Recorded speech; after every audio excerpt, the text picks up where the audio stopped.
Child rights and ப்ரொடெக்ஷனில் unit ஒனில் என்ன டாபிக் பற்றி பார்க்க போகிறோம் அப்படின்னு பார்த்தீங்கன்னா concept of child rights. Okay, child ரைட்ஸோடைய கான்செப்ட் என்ன அப்படின்றத பார்க்கலாம். இதில் 11 டாபிக்ஸ் இருக்குது. ஓகே, இந்த கொஸ்டின் நம்பர் 1, அதாவது டாபிக் நம்பர் 1 என்னன்னு பார்த்தீங்கன்னா concept and definition of child. சைல்டுனா யார்? நீங்கள் என்ன சொல்லுவீங்க? நம்ம என்ன சொல்லுவோம் ஜென்ரலாக? சைல்டுனா அவங்க குழந்தைக்கு ஒன்றுமே தெரியாது, அம்மா அப்பா தான் எல்லாம் அப்படின்னு நம்ம சொல்லுவோம் இல்லையா? அதே போல் தான் இங்கேயும் அதே தான் சொல்லியிருக்காங்க. சில்ட்ரன் யாரோட ப்ராப்பர்ட்டி அப்படின்னா பேரண்ட்ஸோட ப்ராப்பர்ட்டி. அவங்க ஒரு தனி குரூப் கிடையாது, அவங்க எல்லாரோட சேர்ந்தவங்க, அவங்க பேரண்ட்ஸோட ப்ராப்பர்ட்டி, அதாவது சொத்து அப்படின்னு சொல்லியிருக்காங்க. சைல்டுன்றவங்க ஜென்ரலி எப்படி டிஃபைன் பண்ணுவாங்க அப்படின்னா அவங்க ஒரு யங்கான ஹியூமன், ஒரு இளமையான மனிதன் அப்படின்னு சொல்லியிருக்காங்க. Okay, being who is பிலவ் a certain age, ஒரு சர்டன் ஏஜுக்கு கீழே இருக்கிறவங்க அப்படின்னு சொல்கிறாங்க. ஒரு சர்டன் ஏஜுக்கு கீழே இருக்கிறாங்க. Or has not yet reach the அடல்ட்ஹுட்டை இன்னும் ரீச் பண்ணல, டீனேஜ்னு சொல்லுவாங்கள்ல, அதை இன்னும் ரீச் பண்ணலை அப்படின்னும் சொல்லலாம். இல்லை அப்படின்னா இந்த ஏஜுங்கிறது பார்த்திங்கன்னா ஒரு கண்ட்ரியில் ஒரு மாதிரி அது வேரி ஆகும். ஓகே, இப்போ நம்மளோட இந்தியன் கண்ட்ரியில் என்ன அப்படின்னு பார்த்திங்கன்னா, இந்தியன் கண்ட்ரிஸ் மட்டும் இல்லை, மெனி கண்ட்ரீஸில் த யுஎன்ஆர்சின்னு சொல்லிட்டு ஒருத்தவங்க கமிட்டி இருக்காங்க. Okay, the United Nations convention on the rights of the child. அவங்க என்ன பண்ணியிருக்காங்கன்னா ஒரு அக்செப்டட் டெஃபினிஷனை நமக்கு கொடுத்துருக்காங்க. எல்லாருமே யூனிவர்சலாக அக்செப்ட் பண்ணுற டெஃபினிஷன். ஏன்னா இங்கே பார்த்திங்கன்னா என்ன சொல்கிறாங்க, ஏஜ் வேரி ஆகும். எதை டிபெண்ட் பண்ணினா ஒரு லீகலாக லா படி இல்லை அவங்களோட கல்ச்சர், சமுதாயத்தில் பார்த்திங்கன்னா ஒரு சில சமுதாயத்தில் 15 வயசுலேயே கல்யாணம் பண்ணணும் குழந்தைங்களுக்கு அப்படின்ற ஒரு அவங்களாம் யாருன்னு சொன்னாங்கன்னா அடல்ட்ஹுட்டுன்னு சொல்கிறாங்க இல்லையா? அது மாதிரியெல்லாம் நிறைய இருக்குது. சில சமுதாய கான்டெஸ்ட்னாலேயும் அந்த மாதிரி இருக்குது அப்படின்னு சொல்கிறாங்க. Provides a widely accepted definition. என்ன யுஎன்சிஆர்சி, அதாவது United Nations convention on the rights of the child. Okay, rights of the child தான் நமக்கு இப்போ நம்ம பார்த்துட்ருக்கோம். இதுக்கு ஒரு கமிட்டி இருக்காங்க. அவங்க தான் இவங்க இந்த மெம்பர்ஸ் என்ன சொல்கிறாங்க அப்படின்னா, ஒரு சைல்டுன்றவங்க எத்தனை இயர்ஸ்குள்ளே இருக்கிறவங்க எல்லாருமே child, age of 18. Okay, below the age of 18 வயசுக்கு கீழே இருக்கவங்க எல்லாருமே யார் தான்? குழந்தைங்க தான். 17 வயசு 12th ஸ்டாண்டர்ட் படிக்கிறாங்க, பெரிய பிள்ளை அப்படின்னு நம்ம சொல்லக்கூடாது. 18 வயசுக்குள்ளே இருக்கிற எல்லா குழந்தைங்களுமே அவங்க குழந்தைங்க தான். 19 வயசு ஆனால் தான் ஓட்டு போடுற உரிமை இருக்குது இல்லையா இந்தியாவில்? ஏன்னா அவங்க அப்போ தான் குழந்தையிலேருந்து கொஞ்சம் வளர்ந்து வராங்க அப்படின்னு சொல்கிறாங்க. Majority is reach earlier under the national legislation of a particular country. Okay, இது எல்லாருமே இதை அக்செப்ட் பண்ணிக்கிறாங்க. Okay, nationwide according to the UNRC. இதுதான் நீங்கள் டெஃபினிஷனாக சைல்டு டெஃபினிஷனுக்கு எழுதணும். சைல்டுக்கு என்னது? சைல்டுனா என்னது? பிலவ் த ஏஜ் ஆஃப் 18 எழுதிக்கோங்க. அவங்க தான். Unless the majority is reached earlier under the national legislation of a particular country. அந்தந்த கண்ட்ரியை பொறுத்து இருக்குது. இந்த டெஃபினேஷன்ஸ்லாம் அவங்கவுங்களுடைய ஜுரிடிக்ஷன்ஸ்க்கு, அதாவது அவங்கவுங்களுடைய சட்டத்திட்டங்களுக்கு, அவங்கவுங்களுடைய அரசியல் அமைப்பின்படி வேறுபடும் அப்படின்னு சொல்கிறாங்க. ஆஸ்பெக்ட்ஸ் சச் ப்ரொடெக்ஷன், அப்புறம் எடுகேஷன், அவங்களுக்கு லேபர், கிரிமினல் ரெஸ்பான்சிபிலிட்டி, இதெல்லாம் பொறுத்து அது ஒரு இது மாறும் அப்படின்னு சொல்கிறாங்க. அதாவது அதே டாபிக் தான். அது சைல்டுனா என்னன்னு சொல்லி நம்ம பார்த்தோம். இதில் சைல்ட் ரைட்ஸ் பற்றி கேட்டிருப்பாங்க. Concept and definition of child rights. அப்போ இந்த கான்செப்ட் ஆஃப் சைல்ட் ரைட்ஸ்னால் இது எதை பேஸ் பண்ணி இருக்குது? ஒரு சைல்ட் ரைட்ஸ்னால் ஒரு குழந்தைக்குரிய உரிமைகள் அப்படின்னு சொல்கிறாங்க. குழந்தைக்குரிய உரிமைகளா? ஏன் குழந்தைங்களுக்கு என்ன உரிமை? குட்டி குழந்தைக்கு என்ன தெரியும்? இப்போ நம்ம சொல்லும் போதே குழந்தைங்களுக்கு என்ன தெரியும்? அம்மா அப்பாவுக்கு தான் எல்லாம் தெரியும், அவங்களுக்கு தான் எல்லா உரிமையும் இருக்குது. குழந்தைங்களுக்குன்னு ஒரு உரிமையும் கிடையாது. நான் சொல்கிறத நீ கேளு, உனக்கு அறிவே இல்லை, இப்படியெல்லாம் நம்ம சொல்கிறோம் இல்லையா? அந்த மாதிரி கிடையாது. குழந்தைங்களுக்குன்னு தனியான உரிமைகள் எல்லாமே இருக்குது. ஆஸ் எ இண்டிவிஜுவல் அவங்க ஒரு இண்டிவிஜுவல் அவங்க. அப்படின்னு சொல்கிறாங்க. அவங்க ஒரு குரூப்பில் இருக்காங்கன்னு சொல்கிறாங்க இல்லையா. இப்போ என்ன சொல்கிறாங்க, அவங்க ஒரு இண்டிவிஜுவல், அவங்களுக்கு ஸ்பெசிஃபிக் ரைட்ஸ் இருக்குது. எதுக்காகனா அவங்களும் இந்த உலகத்தில் சர்வைவ் ஆகணும், அவங்களும் இந்த உலகத்தில் வளரணும், டெவலப் ஆகணும், அவங்களுக்கும் பாதுகாப்பு தேவை, அவங்களும் பங்களிக்கணும் இந்த சமுதாயத்தில் அப்படின்றது தான் இதோட கான்செப்ட். அதாவது சைல்ட் ரைட்ஸுன்றது ஒரு குழந்தைக்கு சரிசமமான எல்லா விதத்துலேயும் ஈக்குவாலிட்டி கிடைக்கணும், சம உரிமை கிடைக்கணும், அதே மாதிரி வேறுபாடு இருக்கக்கூடாது, non discrimination, interest of the child, அந்த குழந்தையோடைய இன்ட்ரெஸ்ட்டுக்கு அவங்கள நம்ம விடணும் அப்படின்னு சொல்கிறாங்க. சைல்ட் ரைட்ஸ் எதை பிரின்சிபலாக இருக்குது அப்படின்னு சொல்லும்போது நான் சொன்ன இந்த equality, non discrimination, interest of the child, இதை பேஸ் பண்ண பிரின்சிபல்ஸ் தான் அப்படின்னு சொல்கிறாங்க. யுஎன்சிஆர்சி இந்த யுனைடெட் நேஷன்ஸ் அப்புறம் கன்வென்ஷன்ற ஒரே ஒரு word rights of the child. Okay, இது இந்த கமிட்டி வந்துக்கிட்டே இருக்கும். இந்த யூனிட் 5 வரைக்கும் இவங்க இருந்துகிட்டே இருப்பாங்க. இவங்க ஒரு international treaty on child rights. Okay, அவங்க ஒரு இன்டர்நேஷ்னல் கமிட்டி மாதிரி அவங்க இந்த சைல்ட் ரைட்ஸ்க்காக அவங்க தான் இதை உருவாக்குனாங்க. அவங்க என்னென்ன சொல்கிறாங்கன்னா, it's a set of range civil, political, economic, social, cultural rights எல்லாமே இந்த குழந்தைங்களுக்கு வரணும், அதுக்கு அங்கீகாரம் இருக்கணும், கேரண்டி டு ஆல் சில்ட்ரன், எல்லாருக்குமே கிடைச்சதாக உறுதி இருக்கணும் அப்படின்னு சொல்கிறாங்க. அப்போ சைல்ட் ரைட்ஸுன்றது ஒரு ஜஸ்ட் அது நாட் ஜஸ்ட் தியரிட்டிக்கல் பிரின்சிபல்ஸ், தியரியாக பேப்பரில் ஏட்டு சுரக்கா இதுக்கு அது குழம்புக்கு உதவாது, அது மாதிரி இது ஒரு தியரிட்டிக்கல் பிரின்சிபல்ஸ் கிடையாது, பட் ஹேவ் ப்ராக்டிக்கல் இம்ப்ளிகேஷன்ஸ். இதை பார்த்திங்கன்னா இதில் நிறைய ப்ராக்டிக்கல் இம்ப்ளிகேஷன்ஸ் இருக்குது. ஏன்னா அதில் நிறைய பாலிசிஸ் இருக்குது, லாஸ் இருக்குது, அதுக்கப்புறம் பார்த்திங்கன்னா ப்ராக்டிசஸ், அப்புறம் aim to safeguard and promote the wellbeing of children. இதில் நிறைய டிஃபிகல்ட்டிஸ் இருக்குது அப்படின்னு சொல்கிறாங்க. கவர்மெண்ட்ஸ் இதுக்கு ஹெல்ப் பண்ணணும், அடுத்தது கம்யூனிட்டிஸ், ஃபேமிலிஸ், இண்டிவிஜுவல்ஸ் எல்லாத்துக்கும் இதுக்கு பொறுப்பு இருக்குது. ஒருத்தராலேயோ இந்த யுஎன்சிஆர்சியால் மாத்திரம்தான் இதை நம்ம செய்ய முடியுமா அப்படின்னு கேட்டிங்கன்னா அது கிடையாது. எல்லாத்துக்குமே இதுக்குரிய பொறுப்புகள் இருக்குது. Ensuring that child are able to grow, develop and thrive in a nurturing supportive environment. ஒரு சப்போர்ட்டிவ் என்விரான்மெண்ட்டில் இந்த குழந்தை வளரணும், அதுக்கு ஒரு டெவலப் ஆகணும், அது முன்னேறணும் அப்படின்றத சொல்கிறாங்க. ஒரு குழந்தை அப்படின்னா நீங்கள் அவங்களோட மித் என்ன, நான் சொன்னல குழந்தைங்களுக்கு ஒன்றும் தெரியாது, அப்போ அதோட மித்ஸ் என்ன அப்படின்னு சொல்கிறாங்க. அப்போ அதோட மித்ஸ் என்ன, குழந்தைங்கன்னா அவங்க இன்னசென்ட், அவங்களுக்கு ஒன்றுமே தெரியாது, அவங்க ஃப்ரெஜைல்னால் ஈஸியாக உடஞ்சிரும். கண்ணாடி பொருட்கள் எல்லாம் அப்படி தான் எழுதி வைப்பாங்க, ஃப்ரெஜைல், இதை கேர்ஃபுல்லாக கொண்டு போங்க அப்படின்னு சொல்லுவாங்க. அவங்க ஒரு பிளாங்க் ஸ்லேட்ஸ் அப்படின்னு சொல்கிறாங்க. அவங்களுக்கு ஒன்றும் தெரியாத, அவங்களுக்கு பிளாங்காக இருக்கும் அவங்களுடைய அறிவு அப்படின்னு சொல்கிறாங்க. நேச்சுரலி பார்த்திங்கன்னா ஒபீடியண்ட்டாக இருப்பாங்க குழந்தைங்க, எல்லாமே போய் அதை எடுத்துகிட்டு வானா எடுத்துகிட்டு வருவாங்க. அவங்க தான் நேச்சுரலி ஒபீடியண்ட், ஆல் த சேம், எல்லோரும் ஒரே மாதிரி தான். அப்புறம் குழந்தைங்க மேனிப்புலேட்டிவாக இருப்பாங்க. இப்போ அப்பா இப்படி ஸ்டைலாக பின்னாடி கை கட்டி நடந்தாங்கன்னா குழந்தைங்களும் அப்படியே பின்னாடி கை கட்டி நடக்கும், அதெல்லாம் அவங்களோடது. சில்ட்ரன் ஆர் யாரோட ரெஸ்பான்சிபிலிட்டி, பேரண்ட்ஸோட ரெஸ்பான்சிபிலிட்டி அப்படின்னு சொல்கிறாங்க. ஃபர்ஸ்ட் டாபிக் முடிஞ்சிருச்சு. Concept and definition of child and child rights தான் ஃபஸ்ட்டு டாபிக். செகண்ட் டாபிக் என்ன சொல்கிறாங்க, அதே சைல்டோட டெஃபினேஷன், ஆனால் நிறைய லாஸ் நம்மளோட இந்தியாவில் இருக்குது இல்லையா, சட்டங்களின்படி அவங்களுக்கு சைல்டுக்கு என்ன டெஃபினேஷன் அப்படின்னு சொல்கிறாங்க. இந்தியாவில் டெஃபினேஷன் ஆஃப் சில்ட்ரன் வேரி ஆகுது according to the law or legislation. Okay, depending on the law. இப்போ லெஜிஸ்லேஷனில் டெஃபினேஷன் 1, அது போய் என்ன சொல்கிறாங்க, ரைட் டு எடுகேஷன். ஒரு குழந்தைக்கு என்ன உரிமை தேவை, முன்னாடி பார்த்திங்கன்னா படிக்காட்டி போங்க, இந்த குழந்தைய விவசாயத்தில் இருந்தால் விவசாயத்துக்கு, வேறு தொழிலில் இருந்தால் ஷேவிங் பண்ணாங்கன்னா அந்த ஷேவிங் தொழிலுக்கு, இந்த மாதிரி பேரண்ட்ஸ் வளர்த்துக்கிட்டு அவங்களுக்கு ஹெல்ப்ஃபுல்லாக சப்போர்ட்டிவாக வச்சுருந்தாங்க.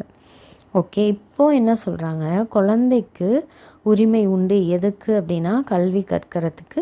இது எந்த லெஜிஸ்லேஷன் பார்த்திங்கன்னா 2009. அதை பற்றி நீங்கள் ஃபுல்லாக பார்க்கணும் அப்படின்னா அதனுடைய வெப்சைட் கூட கொடுத்துருக்காங்க. பர்பஸ் என்ன, இந்த child rights and right to எடுகேஷனோடைய பர்பஸ் என்ன அப்படின்னு பார்த்திங்கன்னா, age to protect the right of the child for எடுகேஷனுக்கு நம்ம வந்து முக்கியத்துவம் கொடுக்கணும். குழந்தைங்க எல்லாருக்கும் உரிமை இருக்குது. பணக்காரவங்களுக்கு மட்டும் படிப்பு இருக்கும், ஏழைகளுக்கு படிப்பு இருக்காதுன்ற ஒரு காலம் மாதிரி இப்போ எல்லாருக்கும் படிப்பு கல்வின்னு சொல்லி வந்தாச்சு. அவங்களுக்கு ஏஜ் வந்து என்ன சொல்லியிருக்காங்கன்னா 14 இயர்ஸ். பாய்ஸாக இருந்தாலும் சரி, கேர்ள்ஸாக இருந்தாலும் சரி, 14 வயசுக்கு உட்பட்ட எந்த குழந்தையும் நீங்கள் வேலைக்கு அமர்த்தக்கூடாது. இது 2009 லெஜிஸ்லேஷன் லா. ஓகே, லெஜிஸ்லேஷன்லாம் ஒன்றும் இல்லை, சட்டம் இயக்கப்பட்டது இல்லையா அது.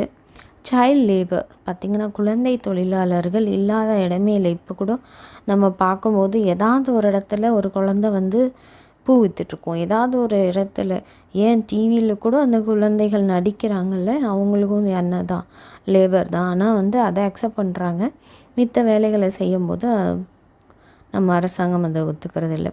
இப்போ சைல்ட் லேபர் பார்த்திங்கன்னா அதை வந்து ப்ராஹிபிட் பண்ணணும், அதை வந்து பண்ணவே கூடாது அப்படின்னு சொல்லிட்டு கொண்டு வந்தாங்க. குழந்தை தொழிலாளர்களே இருக்கக்கூடாதுன்னு எந்த ஆண்டு இதை கொண்டு வந்தாங்க பார்த்திங்கன்னா 1986 கொண்டு வந்துட்டாங்க. 1986 அதை பற்றின டீட்டெயில் இன்ஃபர்மேஷன் இந்த வெப்சைட்டில் இருக்குது, நீங்கள் பார்த்துக்கலாம். அடுத்தது to prohibit the engagement of children.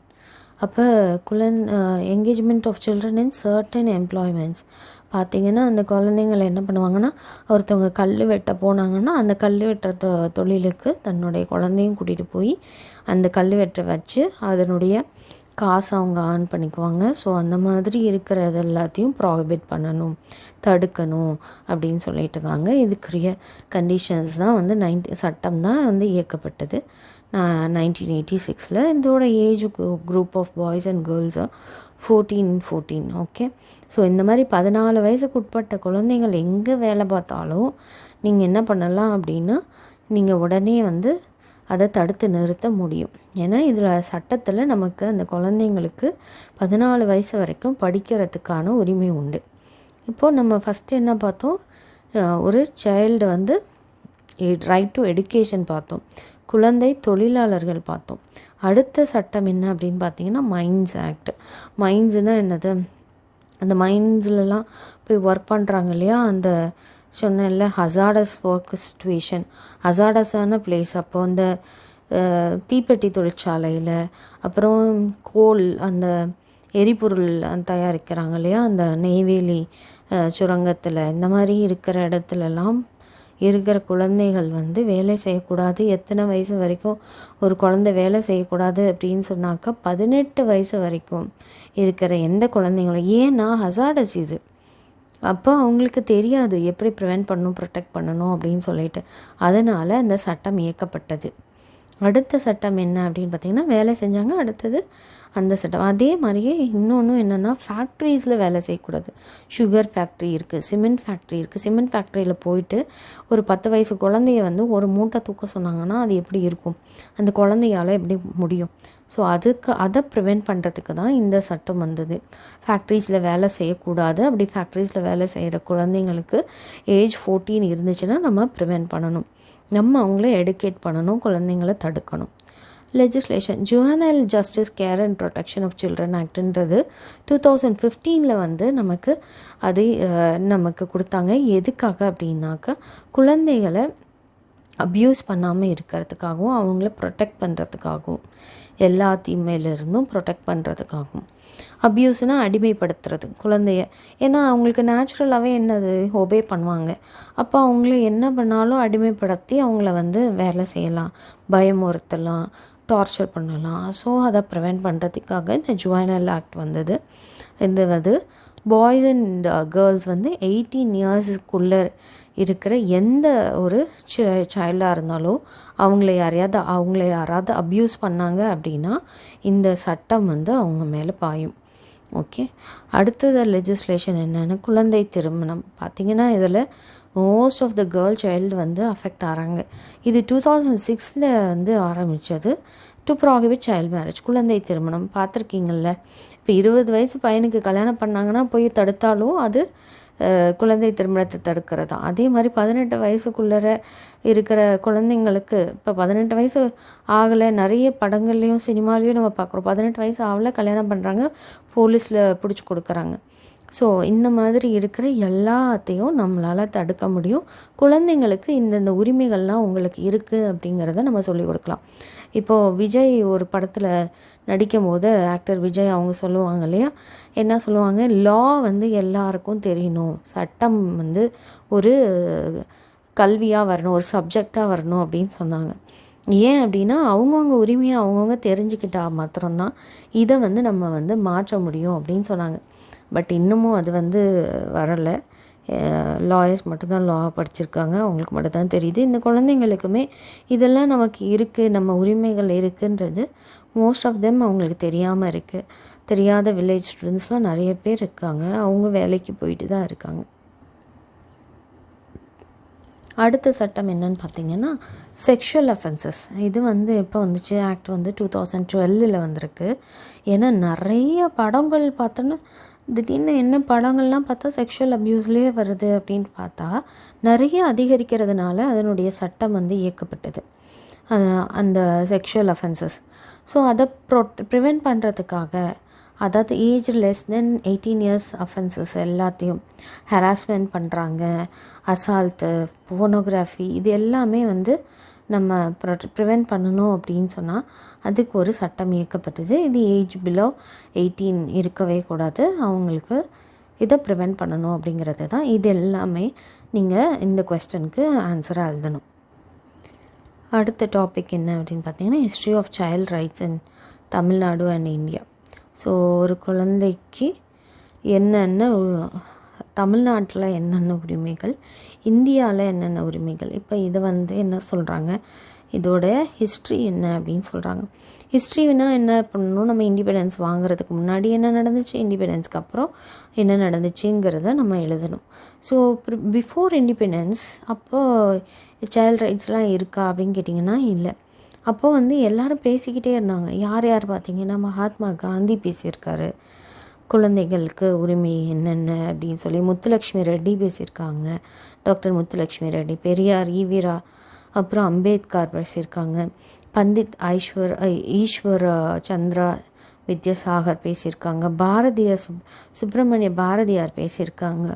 ஆனி பெசன்ட் பேசியிருக்காங்க. ராஜாராம் மோகன் ராய், அப்புறம் சாவித்ரி பாய் ஃபியூல். இவங்க எல்லாரையும் நீங்கள் பார்த்தீங்கன்னா ஒருத்தருமே இந்த குழந்தைங்களுக்கு என்ன வேணும், படிப்பு வேணும் அப்படிங்கிறத எல்லாருமே சொல்லியிருப்பாங்க. இது வந்து ப்ரீ இண்டிபெண்டன்ஸ் இந்தியாவுக்கு நீங்கள் எழுத வேண்டிய டாபிக்ஸ். ஓகே, இண்டிபெண்டன்ஸ் இந்தியாவுக்கு நீங்கள் வாங்கினது, சுதந்திரம் வாங்கின பிறகு நமக்கு சட்டங்கள் இயக்கப்பட்டது. ஸோ அதனுடைய கொள்கைகள் என்ன, பாலிசி என்ன, அதனுடைய இன்ஸ்டிடியூஷன்ஸ் என்ன, ரிஃபார்ம்ஸ் என்ன நடவடிக்கைகள் எடுத்தாங்க, சட்டங்கள் என்ன அப்படின்னு சொல்லியும். எஜுகேஷனில் ஃபோக்கஸ் பண்ணாங்க, ஹெல்த்துக்கு ஃபோக்கஸ் பண்ணுறாங்க, சைல்ட் ப்ரொடெக்ஷனுக்கு என்ன, வெல்ஃபேர் என்ன பண்ணாங்க, reform and social justice movements in Tamil Nadu என்னென்ன நடந்துச்சு, இதை பற்றின டாபிக் தான் இதில் இருக்குது. ஓகே, இது நீங்கள் எழுதணும். ப்ரீ இண்டிபெண்ட் இந்தியா அப்படின்னா சுதந்திரம் வாங்குறதுக்கு முன்னாடி, before independence child rights in India were not explicitly recognised or protected. அதாவது வெளிப்படையாக அவங்க எதுவுமே ரெகக்னைஸ் பண்ணலை, அதே மாதிரி ப்ரொடெக்டும் பண்ணலை. ஓகே, மறைமுகமாக பண்ணியிருக்கலாம், ஆனால் வெளிப்படையாக சட்டத்திட்டங்களாக எதுவுமே வரலை. Socio cultural and economic conditions often led to the exploitation and neglect of children including child labour இருந்தது, சைல்ட் மேரேஜ் இருந்தது, கல்விக்கு கிடையாது ஆக்சஸ்ஸு, பஸ்ஸுக்கு போகணுன்னா ரொம்ப கஷ்டம், அப்புறம் பயிற்றுவிக்கிற டீச்சர்ஸ் கூட கிடையாது, ஹெல்த் கேர் கிடையாது. இது எல்லாமே ரொம்ப பின்தங்கிய நிலையில் இருந்துச்சு. Before independence there were social reformers who fought against.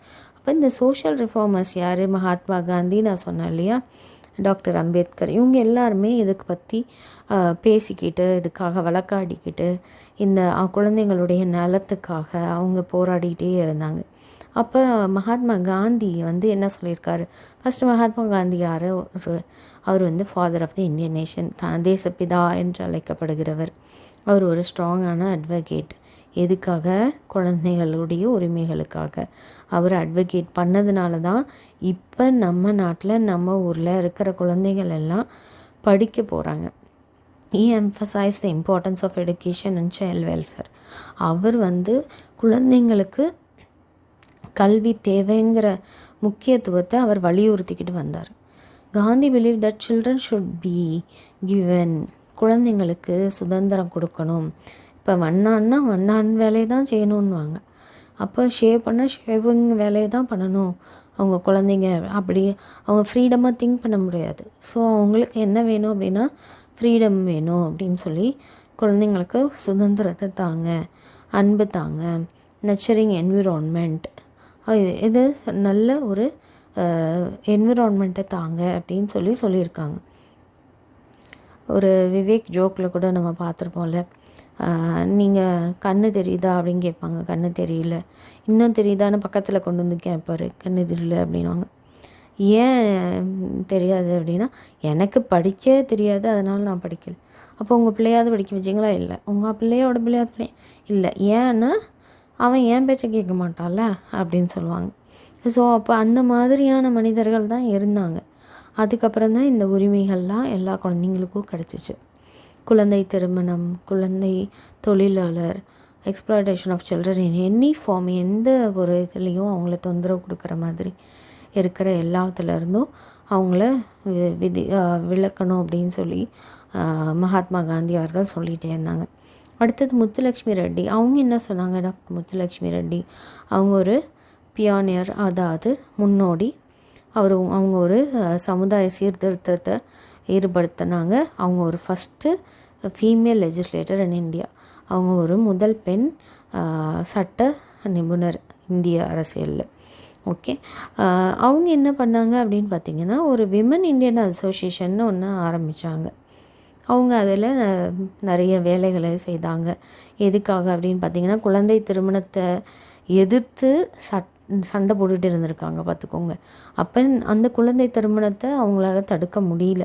இன்னொரு பாட்டியெல்லாம் நம்ம கேட்டு பார்த்தோன்னா, நம்ம பாட்டியெல்லாம் என்ன சொல்லுவாங்க, 15 வயசுலேயே எனக்கு கல்யாணம் ஆச்சு, 4 பிள்ளைங்க, நான் குழந்தைங்கள பார்த்துக்குவேன், சமையல் செய்ய தெரியாது, எதுவும் தெரியாது, ஒன்றா நான் கற்றுக்கிட்டேன் அப்படின்னு சொல்லுவாங்க.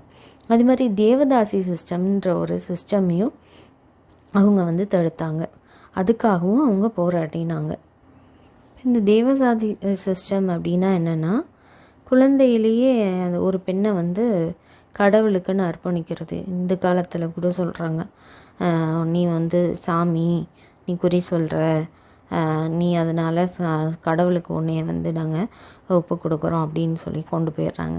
அதாவது இந்த தேவதாசி சிஸ்டம்ன்றது அந்த காலத்தில் எப்படி இருந்துச்சுன்னா, கடவுளுக்கு அர்ப்பணிக்கப்பட்ட ஒரு பெண்.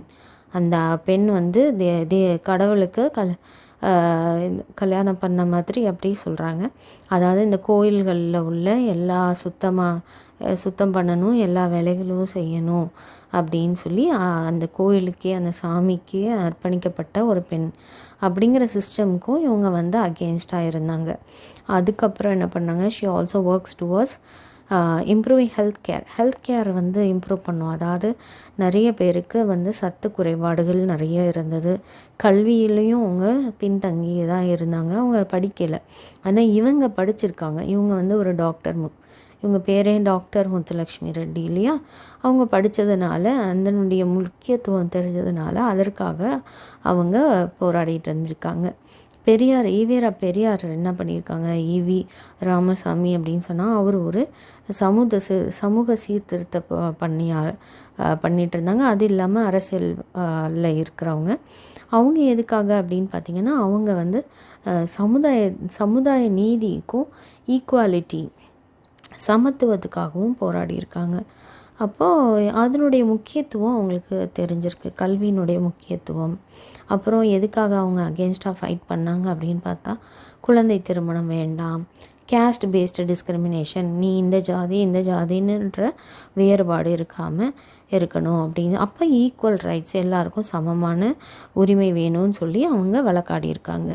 எல்லா குழந்தைங்களுக்கும், எல்லா பேக்ரவுண்ட்ஸில் இருக்கிற எல்லா குழந்தைங்களுக்கும் வாய்ப்பு கிடைக்கணும். பணக்காரங்க குழந்தைங்களுக்கு தான் வாய்ப்பு கிடைக்கணும்னு இல்லை, எல்லா குழந்தைங்களுக்கும் வாய்ப்பு கிடைக்கணும் அப்படின்னு சொல்லி அவங்க போராடினாங்க. அடுத்தது டாக்டர் பிஆர் அம்பேத்கர். பிஆர் அம்பேத்கர்ன்றவங்க எதுக்காக போராடியிருப்பாங்க? அதே மாதிரியே குழந்தைகளுக்காக போராடினாங்க. ஸ்பெஷலாக வந்து கேர்ள் சில்ட்ரனுக்காக போராடினாங்க. இந்தியன் கான்ஸ்டியூஷனில் he has upheld the rights of children by right to education, குழந்தைகளுக்கான உரிமை, கல்வியில் உரிமை வேணும் அப்படின்னு சொல்லிட்டு அதுக்காக போராடினாங்க. பண்டிட் ஈஸ்வர் சந்திரா வித்யாசாகர் அப்படின்றவங்க அவங்க வந்து ஒரு சமுதாய சீர்திருத்தவாதி, அதே மாதிரி கல்வியாளர். அவங்க 19th செஞ்சுரியில் இருந்தாங்க. அவங்க எதுக்காகனா விமனுக்காக, அதாவது பெண்களுக்காக அவங்க வந்து அயராத உழைச்சாங்க. அவங்களுடைய ஸ்டேட்டஸ் இம்ப்ரூவ் ஆகணும் அப்படின்னு சொல்லிட்டு. எந்த ஒரு படத்தில் பார்த்திங்கன்னா பிகிலு அந்த படத்தில் பார்த்திங்கன்னா சொல்லுவாங்க இல்லையா, உங்களுக்கு வேலை செய்ய கலெக்டர் தேவை, உங்களுக்கு வந்து இது பண்ண ஒய்ஃப் தேவை, ஒரு ஸ்போர்ட்ஸ் விமன் அப்படின்னு சொல்லுவாங்க. அப்போ அது மாதிரி தான் இருந்தாங்க அந்த காலத்தில். எல்லா பெண்களுக்குமே அந்த அங்கீகாரன்றது கிடைக்கவே இல்லை. ஏன்னா அவங்க சம்பாதிக்கலை, அவங்களுக்குரிய ஸ்டேட்டஸ் என்னவே இருக்காது. இப்போது ஒரு பெண்ணால் என்ன பண்ண முடியுது? ஏர்ன் பண்ண முடியுது, தனியாக வீடு கட்ட முடியுது, அவங்களுடைய ஸ்டேட்டஸ் கொஞ்சமாக இம்ப்ரூவ் ஆகுது. உடனே என்ன பண்ணிடுறாங்க? டைவர்ஸ் பண்ணி இன்னொரு கல்யாணம் பண்ணுறாங்க ஜென்ஸ் எல்லாம் முன்னாடி காலத்தில். ஸோ அந்த மாதிரி இருக்கிறதுனால பெண்களுக்குரிய ஸ்டேட்டஸுன்றது அந்த காலத்தில் இல்லை. அதே மாதிரி குழந்தை திருமணத்தை பற்றியும் அவங்க அட்வொகேட் பண்ணாங்க. He played a key role in the passage of the widow remarriage. அதே மாதிரி விதவைகளுக்கான திருமணம், மறுமணம் வேணும். விதவைகள் அப்படியே வந்து உடன்கட்டை ஏறிட்டு இருந்தாங்க இல்லையா, அந்த காலம் மாறி 1856 போராடி இருக்காங்க இதுக்காக. which aim to abolish the practice of child marriage. அப்போ நீங்கள் குழந்தையிலே திருமணம் பண்ணால் சீக்கிரம் அவங்க கணவர் இறந்துடுறாரு. அவங்க அதுவும் பார்த்திங்கன்னா ஏஜ்டு பர்சனை தான் கல்யாணம் பண்ணி கொடுத்துருக்காங்க. ஸோ அவங்க இறந்துருக்காங்க. இது எல்லாத்தையும் தடுக்கிறதுக்காக பண்டிட் ஈஸ்வர் சந்திர வித்யாசாகர்ன்றவங்க போராடி இருக்காங்க. அப்புறம் பாரதியார் சுப்பிரமணிய பாரதி நமக்கு தெரியும். பாரதியார்ன்றது யார்? ஒரு போயட்டு, ரைட்டரு, ஃப்ரீடம் ஃபைட்டர். இவங்க என்ன பண்ணாங்கன்னா அவங்களுடைய பவர்ஃபுல் போயம்ஸை வச்சு, அவங்களுடைய எழுத்துக்களை வச்சு கல்வியினுடைய முக்கியத்துவத்தை சொல்லி கொடுத்தாங்க. அதே மாதிரி குழந்தைகளுக்கான சுதந்திரத்தையும் சொல்லி கொடுத்தாங்க. ஜெண்டர் ஈக்குவாலிட்டி, ஆண் பெண் வேற்றுமை இல்லை, 2 பேரும் ஒன்றதை அவர் வலியுறுத்தி வந்திருக்காங்க. அதே மாதிரி குழந்தை திருமணம் இருக்கக்கூடாது, சமுதாயத்தில் இன்இக்வாலிட்டிஸ் இருக்கக்கூடாது, வேறுபாடுகள் இருக்கக்கூடாது, எல்லாரும் சமமுறை ஒரு இதை வந்து போராடினாங்க. இவங்களோட போயம்ஸ் எல்லாம் நீங்கள் கேட்டிருப்பீங்களா? ஓடி விளையாடு பாப்பா, நீ ஓய்ந்திருக்கலாகாது பாப்பா, அந்த மாதிரி நிறைய ரைட்டிங்ஸ்லாம் வந்து இவங்களோடது நமக்கு என்கரேஜிங்காக இருக்கும். ஸோ அந்த மாதிரியான பாடல்கள் எல்லாம் பாடி வலியுறுத்தியிருக்காங்க. பெண்கள் படிக்கணும், பெண்ணுக்கு எதுக்கு கல்வின்னொன்னே இவங்க சொல்லுவாங்க, பெண்ணுக்கு கல்வி வேண்டும் அப்படின்னு சொல்லி. அந்த மாதிரி இருக்கிற பாரதியாருடைய இதெல்லாம் நம்ம பார்த்துருக்கோம். ஆனி பெசன்ட்ன்றவங்க அவங்க ஒரு பிரிட்டிஷ் ஆக்டிவிஸ்ட் தான். ஆனால் நம்மளுடைய இந்தியாவில் அவங்க இருந்தாங்க. அவங்க வந்து சைல்ட் வெல்ஃபேர்க்காக அவங்க போராடினாங்க, அந்த ரீஜனில் இருக்கவங்களுக்காக. சென்ட்ரல் ஹிந்து ஸ்கூலுன்னு ஒன்று சென்னையில் தான் அவங்க ஆரம்பிச்சிருக்காங்க. அதுக்கு ஒர்க் பண்ணியிருக்காங்க. இதுக்காக கல்வியில் இம்ப்ரூவ்மெண்ட் வேணும், சைல்ட் ரைட்ஸ்க்கு அந்த ஏரியாவில் இருக்கிற இதுக்காக அவங்க வந்து அந்த ஏரியாவில் இருக்கவங்களுக்காக போராடியிருக்காங்க. ராஜாராம் மோகன் ராய் அவங்களும் ஒரு முன்னோடி, பியானியர்னா முன்னோடி. Is Bengal of the Bengal renaissance worked towards the eradication of social evils.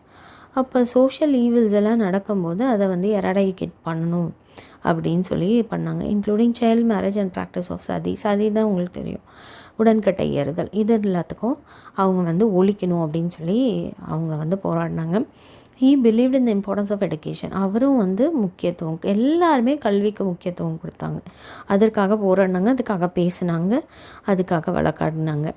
Okay, இதை தான் நீங்கள் பாயிண்ட்டாக எழுதணும். Campaign for it's accessibility to all.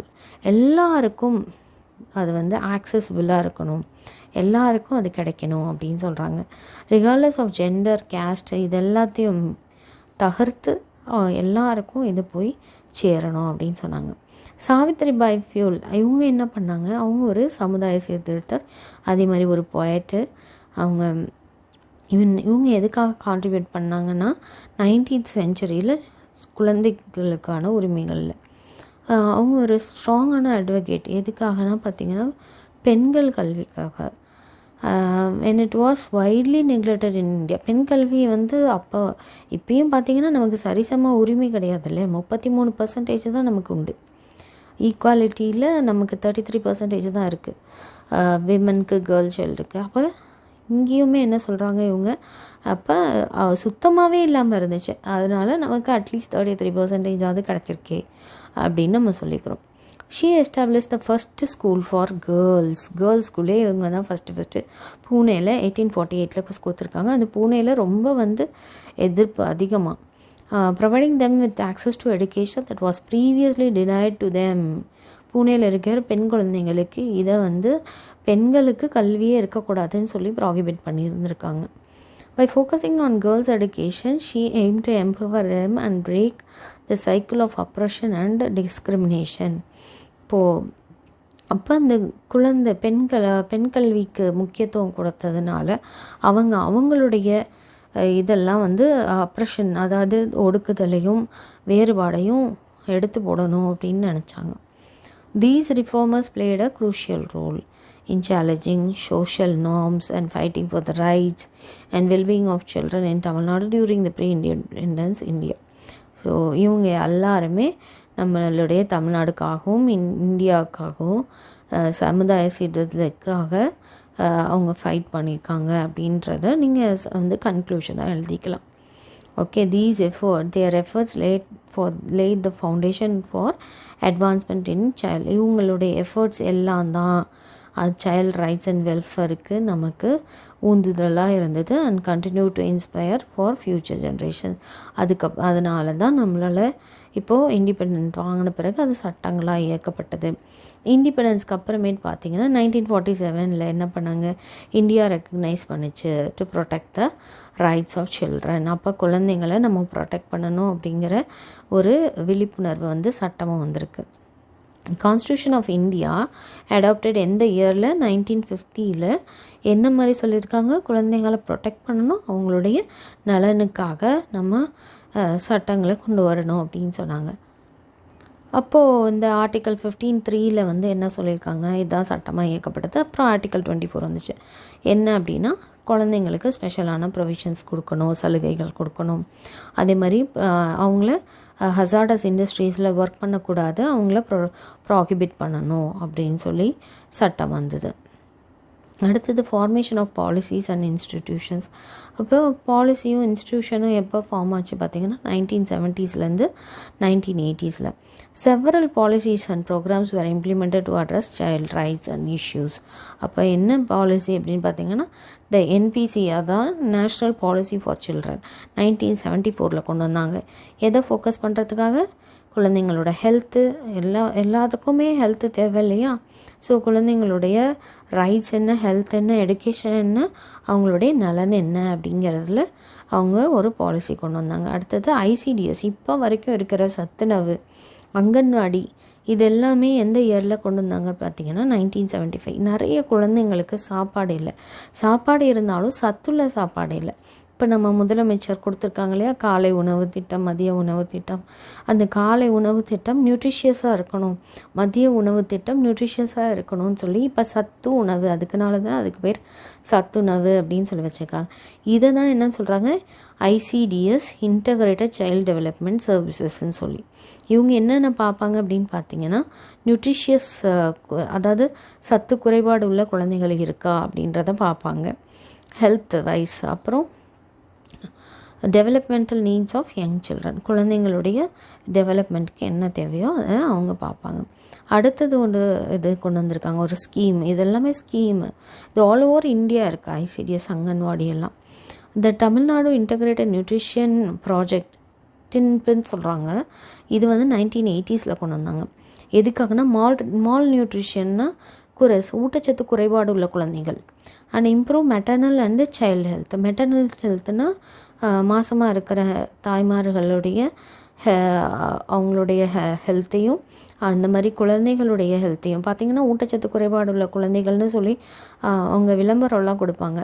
இந்த குழந்தைங்களுக்கு சாப்பாடே இல்லை, ஒல்லியாக இருக்குது, எலும்பு மட்டும் தெரியுது, ஸோ அந்த மாதிரி இருக்கிற குழந்தைங்களுடையதும், அதே மாதிரி கர்ப்பமாக இருக்கிற தாய்மார்கள் வந்து நல்ல சத்துள்ள உணவுகள் சாப்பிடணும் அப்படிங்கிறதுக்காகவும் இந்த ஒரு ஸ்கீம் கொண்டு வந்தாங்க.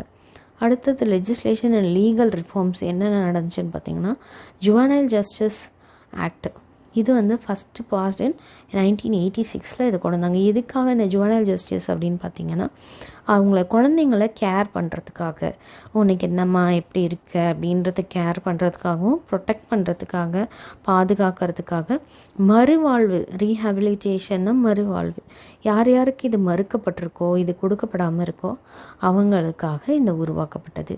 Child labour prohibition and regulation act வந்து 1986 வந்துச்சு. அதுவும் என்னது, யாரும் வேலைக்கு போகிறாங்க, ஹசார்டஸ் ஆக்குபேஷன் பண்ணுறாங்க அப்படின்னா அதை தடுத்து நிறுத்துறதுக்காக. அடுத்தது 3வது என்னென்னா, எல்லா குழந்தைங்களுக்கும் கல்வி கிடைக்கணும், அதுதான் ரைட் டு எஜுகேஷன். அது எந்த இயரில் பாஸ் பண்ணாங்கன்னா 2009 தான் பாஸ் பண்ணியிருக்காங்க. எந்த இயர்லேருந்து எந்த இயர் வரைக்கும் இருக்க குழந்தைங்க வந்து கட்டாய கல்வி அப்படின்னு சொல்கிறாங்கன்னா 6 to 14 வயசு குழந்தைங்களுக்கு கட்டாய கல்வி வந்து அவசியம், எந்த குழந்தையும் வேலைக்கு போகக்கூடாது அப்படின்னு சொல்லி. Juvenile justice care and protection of Children Act was enacted. அதாவது திருப்பியும் இந்த ஜுவனைல் ஜஸ்டிஸ்ன்றதை கொண்டு வந்திருக்காங்க 2015. எதுக்காக அப்படின்னா, குழந்தைங்களுடைய தேவைகள் என்ன அப்படிங்கிறதையும், அவங்களோட கான்ஃப்ளிக்ட் வித் லா, அதாவது இந்த சட்டத்துக்கு விரோதமாக செய்கிறாங்கள, சட்டவிரோதமாக செய்கிற குழந்தைங்களை பற்றி, அவங்களோட அந்த குழந்தைங்களுக்கு என்ன தேவையோ அதை வந்து 2015 கொண்டு வந்திருக்காங்க. அதுக்கப்புறம் தான் ஜெயிலில் இருக்க குழந்தைங்கள்லாம் படித்தாங்க. Focus on education and health. ஒரு குழந்தைங்களுடைய கல்வி மற்றும் இல்லாமல் அவங்களுடைய சுகத்தையும் அவங்க பார்க்கணும் அப்படின்னு சொன்னாக்கா எப்படி அப்படின்னு சொல்லி கொண்டு வந்திருக்காங்க. ப்ரோக்ராம்ஸ் லைக் சமக்ரா சிக்ஷா, இதுக்கு பேர் SSA, நம்ம சர்வ சிக்ஷா அபியான் நம்ம படித்தோம் இல்லையா, அதை வந்து எப்படி என்ன சொல்கிறாங்கன்னா சமக்ரா சிக்ஷா அப்படின்னு சொல்கிறாங்க. அதே மாதிரி RMSA உங்களுக்கெல்லாம் தெரியும், ராஷ்ட்ரிய சிக்ஷா அபியான். எய்ம் டு ப்ரொவைட் என்னது, இப்போ வந்து எல்லாருக்கும் கட்டாய கல்வி எல்லாம் சொல்லிக்கிட்டாங்க, யார் ஃபீஸ் கட்டுறதுன்னு அடுத்த கொஸ்டின் வரும். அதனால இந்த குழந்தைங்களை படிக்க வேணான்னு வரும். அப்போ என்ன கொண்டு வந்தாங்கன்னா இந்த SSA RMSA எல்லாம் வந்துச்சு.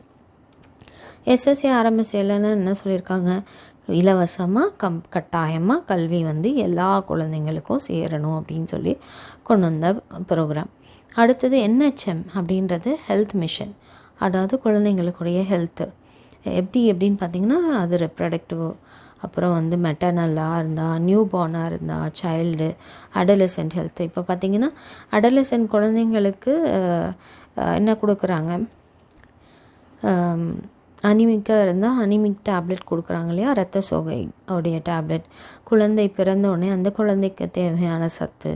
அடுத்தது குழந்தைக்கு இந்த பால்வாடி அப்படின்னு சொல்லுவாங்க, அங்கன்வாடின்னு சொல்லுவாங்க, அந்த இடத்துக்கு போகும்போது சத்து மாவு கொடுக்குறாங்க, முட்டை கொடுக்குறாங்க. மெட்டர்னல் ஹெல்த்து, ரெப்ரடக்டிவ் ஹெல்த்து, இது எல்லாமே வந்து என்ன பண்ணியிருக்காங்க, இம்ப்ரூவ் பண்ணணும் அப்படின்னு சொல்கிறதுக்காக இந்த மிஷன் கொண்டு வந்தாங்க. இலவசமாக கொடுப்பாங்க, பார்த்துருக்கீங்கன்னா நீங்கள். RMNCH+Aன்னு சொல்லுவாங்க. அடலசென்ட் ஹெல்த்தையும் பற்றி அவங்க கேர் பண்ணுறாங்க. சைல்ட் ப்ரொடெக்ஷன் அண்ட் வெல்ஃபேர், இப்போ வந்து சைல்ட் வெல்ஃபேர் கமிட்டிஸ்ன்னு ஒன்று இருக்குது, அதாவது CWCஸ்ன்னு சொல்லுவாங்க. இன்னொன்று ஜுவனைல் ஜஸ்டிஸ் போர்டு, இவங்களும். அடுத்தது state commission for protection of child rights, அதாவது SPCRs அப்படின்னு சொல்லுவாங்க. இது எல்லாமே எப்போ எஸ்டாப்ளிஷ் பண்ணாங்கன்னா protection of child protection law. அப்போ இதில் வந்து இது ஒன்று, இந்த மாதிரி நிறைய கமிட்டிஸ் இருக்குது, இவங்க இதுக்காக ஒர்க் பண்ணுறாங்க. வேரியஸ் ஸ்கீம்ஸ் அண்ட் ப்ரோக்ராம்ஸும் இதுக்காக இருக்குது.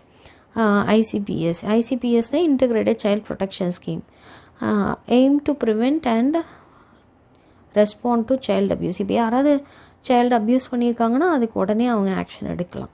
அந்த மாதிரி ஒரு டீம் இருக்குது, அது ICPS. எக்ஸ்ப்ளாய்டேஷன் அண்ட் டிராஃபிக்கிங், குழந்தை கடத்தல், அவங்கள அடிமைப்படுத்துதல்.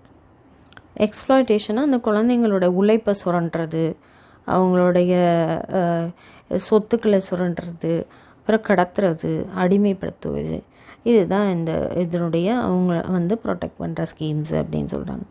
Reform and social justice movements in Tamil Nadu, அதுக்கப்புறமேட்டு சீர்திருத்தத்தை கொண்டு வரணும், சமுதாய சட்டங்களை கொண்டு வரணும் அப்படின்னு சொல்லி கொண்டு வந்திருக்காங்க. இதில் வேரியஸ் ஸ்கீம்ஸ் வந்து ஒர்க் பண்ணுறாங்க. யார் அப்படின்னு பார்த்தீங்கன்னா, Tamil Nadu child rights watch, CRW Tamil Nadu மட்டும் பார்த்துக்கோங்க. கேம்பெயின் அகேன்ஸ்ட் சைல்ட் லேபர், குழந்தை தொழிலாளர்களுக்காக, right to education, children movement for climate justice. இவங்களாம் யாருன்னு ஒன்று பார்க்கலாம்.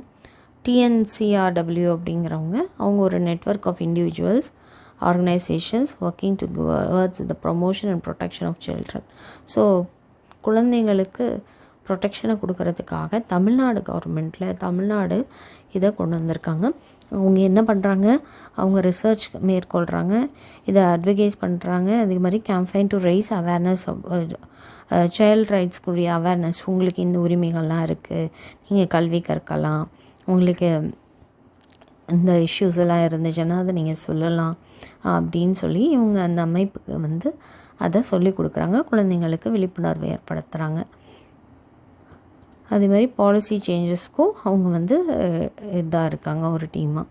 அடுத்தது CACL அப்படின்னா என்ன, it's a coalition of organisation and individuals dedicated to eradicate child labour eradicate பண்ணுறதுக்காக, அதாவது முற்றிலுமாக ஒழிக்கிறதுக்காக குழந்தை தொழிலாளர்களை இந்த டீம் அதுக்காக ஒர்க் பண்ணுறாங்க. எங்கே அந்த மாதிரி குழந்தை தொழிலாளர்கள் ஒர்க் பண்ணாலும் இவங்க போய் அதை தடுத்து நிறுத்தி அந்த குழந்தைங்களை படிக்க வைக்க சொல்கிறாங்க. தி work towards that ensuring that children are protected from exploitative labor, அதாவது ரொம்ப தீங்கான ஒரு குழந்தை தொழிலாளர்கள்லாம் அந்த எக்ஸ்ப்ளாய்டேட்டிவ்னா அந்த தீமையான இடத்துல வேலை செய்யாதபடிக்கு அவங்க பார்த்துக்கிறாங்க. And have access to education, அந்த மாதிரி கல்விக்காக அவங்க அதே மாதிரி சேஃபான என்விரான்மெண்ட்டில் அவங்க குழந்தைங்க வளர்கிறாங்களான்றதையும் அவங்க பார்க்குறாங்க. RTE என்ன பண்ணுது, Tamil Nadu is a network of organisation and இண்டிவிஜுவல்ஸுன்றதை நீங்கள் எல்லா இதுலேயுமே நீங்கள் எழுதிக்கலாம். அவங்க எதுக்காக இது பண்ணுறாங்க அப்படின்னா, வழக்காட்டுறாங்க அப்படின்னா, எல்லா குழந்தைங்களுக்கும் கல்விக்கு உரிமை இருக்குது அப்படிங்கிறது தான். தே work towards ensuring free and quality education. நீங்கள் இலவசமாக கொடுக்குறீங்க, ஓகே, அதை தரமான ஒரு கல்வியை எல்லா குழந்தைங்களுக்கும் கொடுக்குறதும், அதே மாதிரி அங்கே இருக்கிற எல்லா இஷ்யூஸையும் அவங்க அட்ரெஸ் பண்ணணும். அதாவது இப்போ நான் சொல்கிறாங்கல்ல, உங்களுக்கு அந்த பாத்ரூம் சரியில்லை, பாத்ரூமை கழுவ சொல்கிறாங்க, அந்த மாதிரிலாம் இல்லாமல் தரமான ஒரு ஆக்சஸ், தரமான ஒரு இன்ஃப்ராஸ்ட்ரக்சர், ஒரு கிளாஸ் ரூமு, அது மாதிரி டீச்சர் ட்ரைனிங், இன்க்ளூசிவ் எஜுகேஷன் எல்லாத்துலேயும் அவங்களுக்கு உரிமை உண்டு அப்படின்னு சொல்கிறாங்க. CMCG அப்படின்னா children from marginalised farming families, அதாவது 7 states of India between age group 12 to 18 united with commitment to protect earth. இந்த எர்த்தை ப்ரொடெக்ட் பண்ணுறது நம்மளுடைய கடமை தான். அப்போ every human being as well as for future children and concerned about the same. இந்த பூமியை பாதுகாக்கணும். இப்போ ஏன் சொல்கிறாங்க குளோபல் வார்மிங், அதிகமான வெப்பம் நம்மளுடைய பூமியை கவர்ந்திருக்கு, இதனால் நிறைய பாதிப்புகள் வருது, நோய்கள் வருது, இதெல்லாம் நம்ம பார்க்குறோம் இல்லையா. அப்போ இந்த டீம் என்ன பண்ணுறாங்க, அதுக்காக அந்த எர்த்தை ப்ரொடெக்ட் பண்ணுறதுக்காக அவங்க கமிட்டடாக ஒர்க் பண்ணுறாங்க. அப்போ அந்த ஃப்யூச்சர் ஜென்ரேஷனும் நல்லாயிருக்கும் அப்படின்னு சொல்லி பார்க்குறாங்க. பாலர் பஞ்சாயத்து அப்படின்னு ஒன்று நம்மளோட இதில் இருக்குது. அது பேர் CFCAD, அதாவது child focus community development intervention by KNG. இவங்கெல்லாம் ஜெர்மனி சென்டர் பார்ட்டிசிபேட்டரி டெவலப்மெண்ட், இந்த டீமும் அவங்களுக்காக ஒர்க் பண்ணுது. ஸோ விவசாயத்தில் இருக்கிறவங்களுக்காகவும் இந்த டீம் ஒர்க் பண்ணுது, குழந்தைகளுக்காகவும். ஓகே, அடுத்த topic 5th topic, non governmental organisations working for child rights in Tamil Nadu. Non governmental ஆர்கனைசேஷன்ஸ்னால் NGOஸ்ன்னு ஷார்ட்டாக சொல்லுவாங்க. இந்த NGOஸ் நிறைய, அதாவது எந்த பெனிஃபிட்டும் எதிர்பார்க்காதவங்க. அவங்க கவர்மெண்ட்லேருந்து ஃபண்டு வரும், இதுலேருந்து ஃபண்டு வரும் அப்படிலாம் கிடையாது. இந்த non governmental organisations working for child rights in Tamil Nadu and India. தமிழ்நாட்டில் மட்டும் இல்லை, இந்தியாவிலையும் இவங்க ஒர்க் பண்ணுறாங்க. யார் பார்த்திங்கன்னா, first Arunodaya centre for street and working children. Okay, நீங்கள் இன்னமும் பார்த்தீங்கன்னா ரயில்வே பிளாட்ஃபார்மில் நிறைய பேர் இருப்பாங்க, அதில் குழந்தைங்க இருப்பாங்க, ரோட்டில் நிறைய குழந்தைங்க படுத்திருப்பாங்க, அங்கே நிறைய ஃபேமிலிஸ் இருப்பாங்க, ஒரு டென்ட்டுக்குள்ளே நிறைய ஃபேமிலிஸ் இருப்பாங்க. அதே மாதிரி ஒர்க்கிங் சில்ட்ரன் நிறைய பேர் இருக்காங்க. இது எல்லாமே Arunodaya centre for Arunodaya centre வந்து இதை பார்த்துட்ருக்காங்களாம். அதாவது தன்னார்வ தொண்டு அப்படின்னு சொல்லுவாங்க, இவங்களாவே ஆர்வம் எடுத்து. தோழமை அப்படின்னு சொல்லி ஒரு என்ஜிஓ இருக்குது தமிழ்நாட்டில். அடுத்தது centre for child rights and development, இது வந்து சிசிஆர்டி அப்படின்னு சொல்கிறாங்க. துளிர்னு ஒரு என்ஜிஓ ஒர்க் பண்ணுறாங்க, centre for the prevention and healing of sexual abuse children. அதாவது குழந்தைங்களை வந்து செக்ஷுவல் அப்யூஸ் பண்ணவங்கள பண்ண விடாமல் தடுக்கிறதுக்காகவும் பண்ணினவங்களை மறுவாழ்வு கொடுக்கறதுக்காகவும், அதாவது அவங்கள ஹீல் பண்ணுறதுக்காகவும் இந்த துளின்றது தன்னார்வ தொண்டு இயங்கிட்டுருக்கு. என்ஃபோல்டு ட்ரஸ்ட் அடுத்தது அவங்களும் இதுக்காக சேவ் த சில்ட்ரன் இந்தியான்னு சொல்லி நீங்கள் அட்வர்டைஸ்மெண்ட் கூட பார்த்துருக்கலாம். மாதிரி க்ரை அப்படிங்கிறதையும் பார்த்துக்கலாம். க்ரை அப்படின்னா சைல்ட் ரைட்ஸ் அண்ட் யூ அப்படின்னு. பிரதம் அடுத்தது பட்டர்ஃப்ளைஸ்ன்னு சொல்லிட்டு இருக்காங்க ஒரு ட்ரஸ்ட்டு. சலாம் பாலக் ட்ரஸ்ட் அப்படின்றது, HIQ centre for child rights. இவங்களாம் என்னென்ன பண்ணுறாங்கன்னு ஒன்று ஒன்றா நம்ம பார்க்கலாம். Arunodaya centre for street and working children. Arunodaya இதுதான் ஒரு என்ஜிஓ தானே சொன்னேன், நான் கவர்மெண்டல் ஆர்கனைசேஷன். இவங்க எதுக்காக ஒர்க் பண்ணுறாங்க? ஸ்ட்ரீட் அண்ட் ஒர்க்கிங் சில்ட்ரனுக்காக. They provide education. அவங்க என்ன பண்ணுறாங்கன்னா, இந்த ஸ்ட்ரீட்டில் வளர்கிற குழந்தைங்களுக்கு அப்புறம் வேலை செய்கிற குழந்தைங்களுக்கெல்லாம் அவங்க கல்வி கற்றுக் கொடுக்குறாங்க. அதே மாதிரி வொக்கேஷ்னல் ட்ரைனிங்கும் கொடுக்குறாங்க. வொக்கேஷ்னல் ட்ரைனிங்னால் இந்த தையல் தைக்க கற்றுக் கொடுக்குறது, ஃபேஷன் டிசைனிங், இந்த மாதிரி கூட. ஹெல்த் கேர் பற்றி, அப்புறம் ஷெல்டர் அவங்களுக்கு கொடுக்குறாங்க. ஷெல்டர்னால் வீடு தங்குறதுக்கு இடம், living and working on the street. இவங்களுக்கு எல்லாத்துக்கும் அவங்க ஹெல்த் கேர் கொடுக்குறாங்க. நிறைய பேர் பார்த்திங்கன்னா போய் அவங்கள குளிப்பாட்டி விட்டு அவங்களுக்கு குளிக்கணும்னு கூட நிறைய பேர் சொல்லித்தராங்க. அந்த மாதிரி தன்னார்வமாக தனி மனிதர்கள் கூட இருக்காங்க. Arunodaya also advocates for the child's rights and works towards their rehabilitation and reintegration. எல்லாருமே இந்த ரீஹாபிலிட்டேஷன் அண்ட் ரீஇன்டெக்ரேஷனில் வருவாங்க. ரீஹாபிலிட்டேஷன்னா மறுவாழ்வு கொடுக்கறதுக்காகவும், ரீஇன்டெக்ரேஷன்றது மறுபடியும் ஒருங்கிணைந்து வாழ்கிறதுக்கு. அதாவது ஒரு குழந்தை ஒரு செக்ஷுவல் அப்யூஸில் இருந்துச்சுன்னா அந்த குழந்தைக்கு வந்து அதிலிருந்து அவங்களுக்கு மீட்கப்பட்டு அவங்கள அதை வந்து மறக்க வச்சு அவங்கள புதுசாக மற்றவங்க எல்லாரையும் பார்த்தா பயப்படுவாங்க, அதெல்லாம் இல்லாமல் மற்றவங்களோட ஒருங்கிணைந்து வாழ்கிறதுக்கு இவங்க வந்து ஒர்க் பண்ணுறாங்க. சைக்காட்ரிஸ்ட் இருப்பாங்க, எல்லா டாக்டர்ஸ் கூட அதில் இருக்கலாம். தோழமை அப்படிங்கிறது சென்னை பேஸ்டு ஒரு என்ஜிஓ. அதுவும் எதுக்காக வேலை பார்க்குதுன்னா சைல்ட் ரைட்ஸ் அண்ட் ப்ரொடெக்ஷனுக்காக. இவங்க என்ன பண்ணுறாங்க, சைல்டு அப்யூஸ் பண்ணுறாங்க இல்லையா, அவங்கள அதை ப்ரிவெண்ட் பண்ணுறதுக்காகவும், அடிமைப்படுத்துறதை ப்ரிவெண்ட் பண்ணுறதுக்காகவும், குழந்தை தொழிலாளர்களை அவங்க ப்ரிவெண்ட் பண்ணுறதுக்காகவும், குழந்தை திருமணங்களையும் குழந்தை கடத்தலையும் ப்ரிவெண்ட் பண்ணுறதுக்காக இவங்க வந்து வேலை பார்த்துட்ருக்காங்க. தோழமை ப்ரொவைட்ஸ் ரீஹாபிலிட்டேஷன். அவங்களும் ரீஹாபிலிட்டேஷன் மறுவாழ்வு மையங்கள்லாம் சொல்லுவாங்க இல்லையா, போதையிலிருந்து மறுவாழ்வு கொடுக்குறாங்க. அந்த மாதிரி மறுவாழ்வு மையங்கள் அவங்களும் ப்ரொவைட் பண்ணுறாங்க. கவுன்சிலிங் ப்ரொவைட் பண்ணுறாங்க. அதுக்கப்புறம் எடுகேஷ்னல் சப்போர்ட்டு குழந்தைங்களுக்கு, அந்த குழந்தைங்களுக்கு இருக்கிற டிஃபிகல்ட்டிஸ் எல்லாத்தையும் எடுத்துகிட்டு அவங்களுக்கு கல்வியில் சப்போர்ட் பண்ணுறாங்க. To vulnerable children across Tamil Nadu. வல்னரபிள்னால் பாதிக்கப்படக்கூடிய, ஈஸியாக பாதிக்கப்படக்கூடிய குழந்தைங்களுக்கு தமிழ்நாடு முழுக்க, அதுக்காக இவங்க வேலை பார்க்குறாங்க. அடுத்தது centre for child rights and development, CCRT. இவங்க என்ன இதுக்காக பண்ணுறாங்க, இவங்க ஒரு சென்னை பேஸ்டு என்ஜிஓ தான். அவங்களும் வந்து சைல்ட் ரைட்ஸ்க்காகவும் குழந்தைங்களுடைய வளர்ச்சிக்காகவும் அவங்க அதை ஃபோக்கஸ் பண்ணி இருக்காங்க. அவங்க work towards improving access to education. எல்லாருக்கும் கல்வி வேணும் அப்படிங்கிறதையும், அதே மாதிரி ஹெல்த் கேர் வேணும், அதே மாதிரி protection for children, especially those from marginalised கம்யூனிட்டிஸ்னால் ஒரு இந்த குரூப் ஆஃப் சில்ட்ரனோ இல்லை ஃபேமிலியோ அவங்க எல்லாம் வந்து கொஞ்சம் பின்தங்கி இருக்கிறாங்க கல்வியில். அப்புறம் பார்த்திங்கன்னா சுகாதாரத்தில் அடுத்தது ஒரு மார்ஜினலைஸ்னால் அந்த கீழ் இருக்காங்க அப்படின்னு சொன்னாக்கா அவங்கள வந்து முன்னேற்றணும் அப்படின்றதுக்காக இவங்கெல்லாம் பாடுபடுறாங்க. சிசிஆர்டி எதுக்காக அவங்க ட்ரைனிங் ப்ரோக்ராம்ஸ் கூட கண்டக்ட் பண்ணுறாங்க. அது மாதிரி விழிப்புணர்வு கேம்பெயின்ஸ் கூட நடத்துகிறாங்க. அது மாதிரி to empower children and communities. இந்த மாதிரி சமுதாயத்தில் ஸ்கூலுக்கு போகக்கூடாது அப்படின்னு சொல்லி அயலி படத்தில் இருக்கிற மாதிரி ஸ்கூலுக்கு போகக்கூடாது, எக்ஸாம் எழுதக்கூடாது அப்படின்னு நினைக்கிற ஒரு சமுதாயத்தில் இருக்கிறவங்களுக்காக, இந்த பின்தங்கிய சமுதாயத்தில் அதாவது யோசனையோடு இருக்கிற அந்த மக்களுக்காக இவங்க வந்து ட்ரைனிங் ப்ரோக்ராம்ஸ் கொடுக்குறாங்க. அதே மாதிரி விழிப்புணர்வு முகாம்களையும் அவங்க நடத்துகிறாங்க. அடுத்தது பார்த்திங்கன்னா துளிர்ன்ற ஒரு சென்டர் இருக்கு இல்லையா, என்ஜிஓ. அவங்க எதுக்காக அப்படின்னு பார்த்திங்கன்னா ஒரு ப்ரிவென்ஷனுக்காக, வருமுன் காக்கிறதுக்காகவும், அவங்க செக்ஷுவலி அப்யூஸ்ட் ஆனாங்கன்னா அவங்கள வந்து ஹீல் பண்ணுறதுக்காகவும் இவங்க வேலை பார்க்குறாங்க.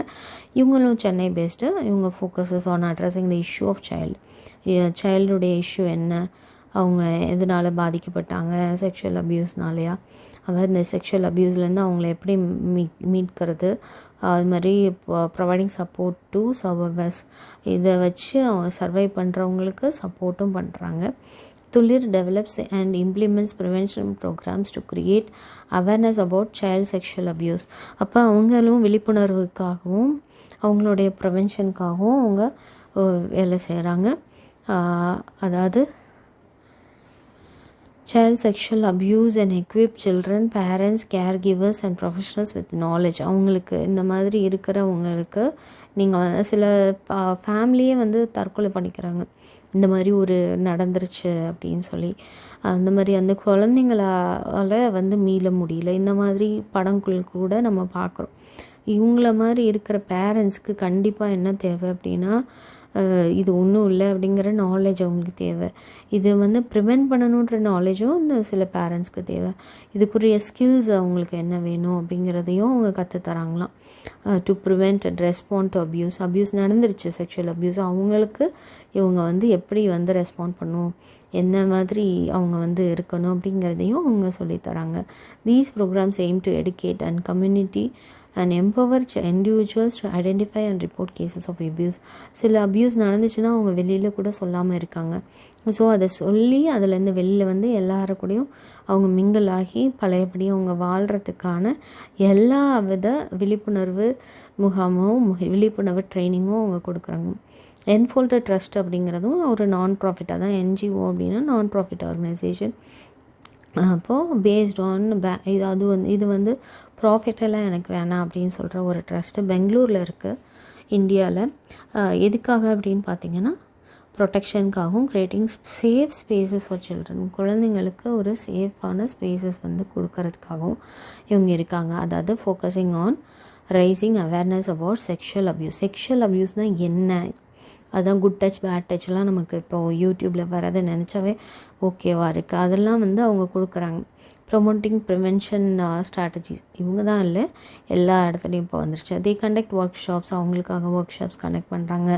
Training programmes, awareness campaigns for parents, caregivers, teachers and other stakeholders. யாரெல்லாம் குழந்தைங்களை வந்து பாதுகாக்கிறாங்களோ அவங்க எல்லாத்துக்கும் இவங்க என்ன பண்ணுறாங்க, ஒர்க் ஷாப் கண்டக்ட் பண்ணுறாங்க, அவங்களுக்கு அந்த ட்ரைனிங் கொடுக்குறாங்க. அதே மாதிரி விழிப்புணர்வு முகாம்களையும் போட்டு பேரண்ட்ஸை, அப்புறம் கேர் கிவர்ஸ் யார் இருந்தாலும், டீச்சர்ஸ், பேரண்ட்ஸாக இருந்தாலும், கிராண்ட் பேரண்ட்ஸாக இருந்தாலும், வேறு யாராக இருந்தாலும் அவங்களுக்கு இதுக்கு தேவையான அறிவையும் அதனுடைய திறமை, எப்படி வந்து ப்ரிவெண்ட் பண்ணணும், எப்படி குழந்தைங்களை பாதுகாக்கணும், எப்படி அதுக்கு ரெஸ்பாண்ட் பண்ணணும் சப்போஸ் ஒரு செக்ஷுவல் அப்யூஸ் நடந்துருச்சு அப்படின்னா அப்படிங்கிறதுக்கையும் அவங்க கொடுத்துருக்காங்க. இப்போது இவங்க இந்த மாதிரி செக்ஷுவல் அப்யூஸ் ஆன குழந்தைங்களுக்கு கவுன்சிலிங் ப்ரொவைட் பண்ணுறது, அதே மாதிரி என்ன சர்வீஸ் வந்து ப்ரொவைட் பண்ணணும் அப்படிங்கிறதுக்கு சப்போர்ட் பண்ணு, child victims of abuse and their ஃபேமிலிஸ்க்கும் நம்ம வந்து எப்படி சப்போர்ட் பண்ணணும் அப்படிங்கிறதையும் கொடுக்குறாங்க. They offer a safe and confidential information. இப்போ நிறைய பேர் பார்த்தா உடனே வந்து சொல்லிவிடுவாங்க, ஒரு இன்ஃபர்மேஷன் கிடச்சிச்சுன்னா ஊரே அதை பரப்பிடுவாங்க. ஸோ அந்த மாதிரி இல்லாமல் இவங்க என்ன பண்ணியிருக்காங்க, கான்ஃபிடென்ஷியலாக, இந்த குழந்தை அஃபெக்ட் ஆகிடுச்சு, அந்த குழந்தைய நாங்கள் கான்ஃபிடென்ஷியலாக வச்சுருக்குறோம், அந்த குழந்தைய பற்றி நாங்கள் சொல்ல மாட்டோம், ஆனால் அந்த குழந்தைய என்ன பண்ணாங்களோ அவங்கள பற்றி நாங்கள் சொல்லுவோம், அவங்களுக்கு வந்து தண்டனை வாங்கி கொடுப்போம் அப்படிங்கிறது தான் வந்து கான்செப்டாக இப்போ போயிட்டுருக்கு. To express themselves and heal from the trauma of, அது மாதிரி அவங்க வந்து அதை வந்து வெளியில் வரத்துக்காகவும் அதில் வந்து அவங்க ஹீல் ஆகிறதுக்காகவும் அப்யூஸ்லேருந்து அவங்கள ஹெல்ப் பண்ணுறாங்க. Additionally they extend support to parents and care givers to help them navigate the challenges and support the recovery process. அவர் இந்த குழந்தை வந்து ரெக்கவர் ஆகி வர வரைக்கும் அவங்களோட பேரண்ட்ஸு அவங்க ஃபேஸ் பண்ணுற சேலஞ்சஸ் எல்லாத்துலேயும் இவங்க வந்து அடிஷ்னலாக சப்போர்ட் பண்ணி அவங்க வந்து வெளிக்கொண்டு வராங்க. அந்த குழந்தைய திருப்பி உலகத்தில் வாழ வைக்கிறாங்க. அடுத்தது சேவ் த சில்ட்ரன் ஒரு அமைப்பு இருக்கு இல்லையா, அந்த சில்ட்ரன் வந்து இந்த சேவ் த சில்ட்ரன்றது குளோபல், உலகம் முழுக்க இருக்கிற ஒரு ஆர்கனைசேஷன். எதுக்காக கமிட் ஆகிருக்குன்னா, ஒரு குழந்தையினுடைய வாழ்வாதாரத்தை இம்ப்ரூவ் பண்ணுறதுக்காக இந்த கமிட்டி வந்து இயங்கிட்டுருக்கு. அவங்க வந்து வேரியஸ் ஸ்டேட்ஸ் இன் இந்தியாவில் அவங்க ஒர்க் பண்ணுறாங்க. To protect children from harm, குழந்தைங்கள வந்து ஹார்ம்லேருந்து அவங்க ப்ரொடெக்ட் பண்ணுறதுக்காகவும், ப்ரொவைட் ஆக்சஸ் டு குவாலிட்டி, அவங்களுக்கு தரமான கல்வி சுகாதாரம் இதுக்காகவும், அதுக்கப்புறம் அவங்களுடைய உரிமைகளுக்காகவும் இவங்க வந்து வழக்காடுறாங்க. சேவ் த சில்ட்ரன்றது எதுக்காக ஃபோக்கஸ் பண்ணுறாங்கன்னா, இஷ்யூஸ் சைல்ட் லேபருக்காக, சைல்ட் மேரேஜ்க்காக, டிராஃபிக்கிங், மால் நியூட்ரிஷன், சத்து குறைபாடு உள்ள குழந்தைகள், ensuring that every child has the opportunity to thrive. எல்லா குழந்தைங்களுக்கும் இதனுடைய விழிப்புணர்வு கிடைக்கிது, அதுக்குரிய விடுதலை கிடைக்குதுங்கிறதுக்காகவும் அவங்க போராடுறாங்க. க்ரைன்றது ஒரு அமைப்பு, சைல்ட் ரைட்ஸ் அண்ட் யூ அப்படின்னு சொல்கிறாங்க. க்ரைங்கிறது ஒரு இந்தியன் என்ஜிஓ. இது dedicated to upholding the rights of underprivileged children. Underprivileged இவங்களாம் வந்து ஒரு பொருட்டே கிடையாது அப்படின்னு சொல்லி நிறைய பேர் அந்த குழந்தைங்கள வச்சுருக்காங்க. அந்த மாதிரி இருக்கிற குழந்தைங்களுக்காக இந்த ஆர்கனைசேஷன் ஒர்க் பண்ணுது. They collaborate with grass roots level organisation to provide education. அந்த மாதிரி இருக்கிற குழந்தைங்களுக்கு கல்வி சுகாதாரம், அப்புறம் வல்னரபிள் சில்ட்ரன் அக்ராஸ் இந்தியா. அவங்க வல்னரபிள் சில்ட்ரன்ஸ்னால் ஈஸிலி அட்டாக் பண்ணிடலாம். அப்படி இருக்கிற குழந்தைங்களையும் ப்ரொடெக்ட் பண்ணுறதுக்காக இந்த க்ரைங்கிற ஒரு NGO ஒர்க் பண்ணுது. CRY also conducts advocacy campaigns and engages in policy dialogue to create a child friendly environment. ஒரு சைல்ட் ஃப்ரெண்ட்லி என்விரான்மெண்ட்டை இது கொடுக்கறதுக்காகவும், ensure the implement of child friendly policy, child friendly programmes கொடுக்கறதுக்காகவும் இந்த க்ரைங்கிறது அமைப்பு வந்து வேலை செய்கிறாங்க. பிரதம் அப்படின்றது is one of the largest NGO. இதுதான் வந்து இருக்கிறதுலே பெரிய NGO இந்தியாவில். ஒர்க்கிங் டு இம்ப்ரூவ் எடுக்கேஷன், குழந்தைங்களுக்கான கல்வியை இம்ப்ரூவ் பண்ணுறதுக்காகவும், அண்டர் ப்ரிவிலேஜ்னு சொல்கிறாங்க இல்லையா, அந்த மாதிரி பொருளாதாரத்தில் பின்தங்கினவங்க, கேஷில் பின்தங்கினவங்க, எக்ஸட்ரா இப்படி சொல்கிறவங்க எல்லாத்துக்காகவும் அவங்க இந்த அமைப்பு வந்து வேலை செய்யுது. அவங்க என்ன பண்ணுறாங்கன்னா, ஒரு இன்னோவேட்டிவான ப்ரோக்ராம்ஸ் எல்லாம் எதுக்காக கண்டக்ட் பண்ணுறாங்க, எதுக்காக அப்படின்னா, அவங்க வந்து இந்த பிரிட்ஜிங் த கேப்ஸ்ன்னு சொல்லுவாங்க, லேர்னிங் கேப்ஸ். சில குழந்தைங்கள் வந்து படிக்காமல் வேலை செஞ்சுட்டு இருப்பாங்க, பின்தங்கி இருப்பாங்க. இவங்கள மாதிரி இருக்கிறவங்களுக்கெல்லாம் அவங்க வந்து இன்னோவேட்டிவ் ப்ரோக்ராம்ஸ் கொடுக்குறாங்க. ஃபவுண்டேஷன் லிட்ரஸி, அப்புறம் வந்து நியூமரசி ஸ்கில்லு, மேக்ஸு ஸ்கில்லு, இங்கிலீஷில் லிட்ரஸி ஸ்கில்லு, ஆர் தமிழில் லிட்ரஸி, இந்த மாதிரி, அதாவது கை தேர்ந்தவங்க அப்படின்வாங்க. Ensure children have access to quality education. ஒரு தரமான எடுக்கேஷனை கொடுக்கறதுக்காக இந்த அமைப்பு வந்து ஒர்க் பண்ணுது. அது மாதிரி ரெமடியல் எடுக்கேஷன், ஃபெயிலான குழந்தைங்களுக்கு மறுகல்வி கொடுக்கறது, அப்புறம் ஏர்லி சைல்ட்ஹுட் எடுக்கேஷன் கொடுக்கறது, வொகேஷ்னல் ட்ரைனிங் கொடுக்கறது, தொழில் சார்ந்த ஒரு ட்ரைனிங் கொடுக்கறது, டிஜிட்டல் லேர்னிங் பிளாட்ஃபார்ம்ஸ்க்காகவும். அடுத்தது பார்த்திங்கன்னா பட்டர்ஃப்ளைஸுன்ற ஒரு NGO.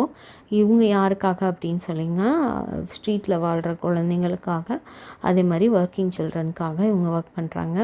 இவங்க வந்து நான் ஃபார்மல் எடுக்கேஷன் கொடுக்குறாங்க. அதான் நான் ஃபார்மல் எடுக்கேஷன்னா ஃபார்மலாக ஸ்கூலுக்கு போய் படிச்சுட்டு வர குழந்தைங்க இல்லாமல் நான் ஃபார்மலாக கொடுக்குறாங்க. அதாவது என்னென்ன அப்படின்னு பார்த்திங்கன்னா, நான் ஃபார்மல் எஜுகேஷன் கொடுக்குறாங்க, அப்புறம் ஹெல்த் கேர் கொடுக்குறாங்க, அப்புறம் நியூட்ரிஷன் சத்துக்கு என்ன தேவையோ அதுக்கு சப்போர்ட் பண்ணுறாங்க. வொகேஷ்னல் ட்ரைனிங், அதாவது குழந்தைங்கள் வொகேஷ்னல் ட்ரைனிங், அதாவது தொழிலோட சேர்த்து கல்வியும் கற்றுக்கொள்கிற மாதிரி அவங்க கற்றுக் கொடுக்குறாங்க.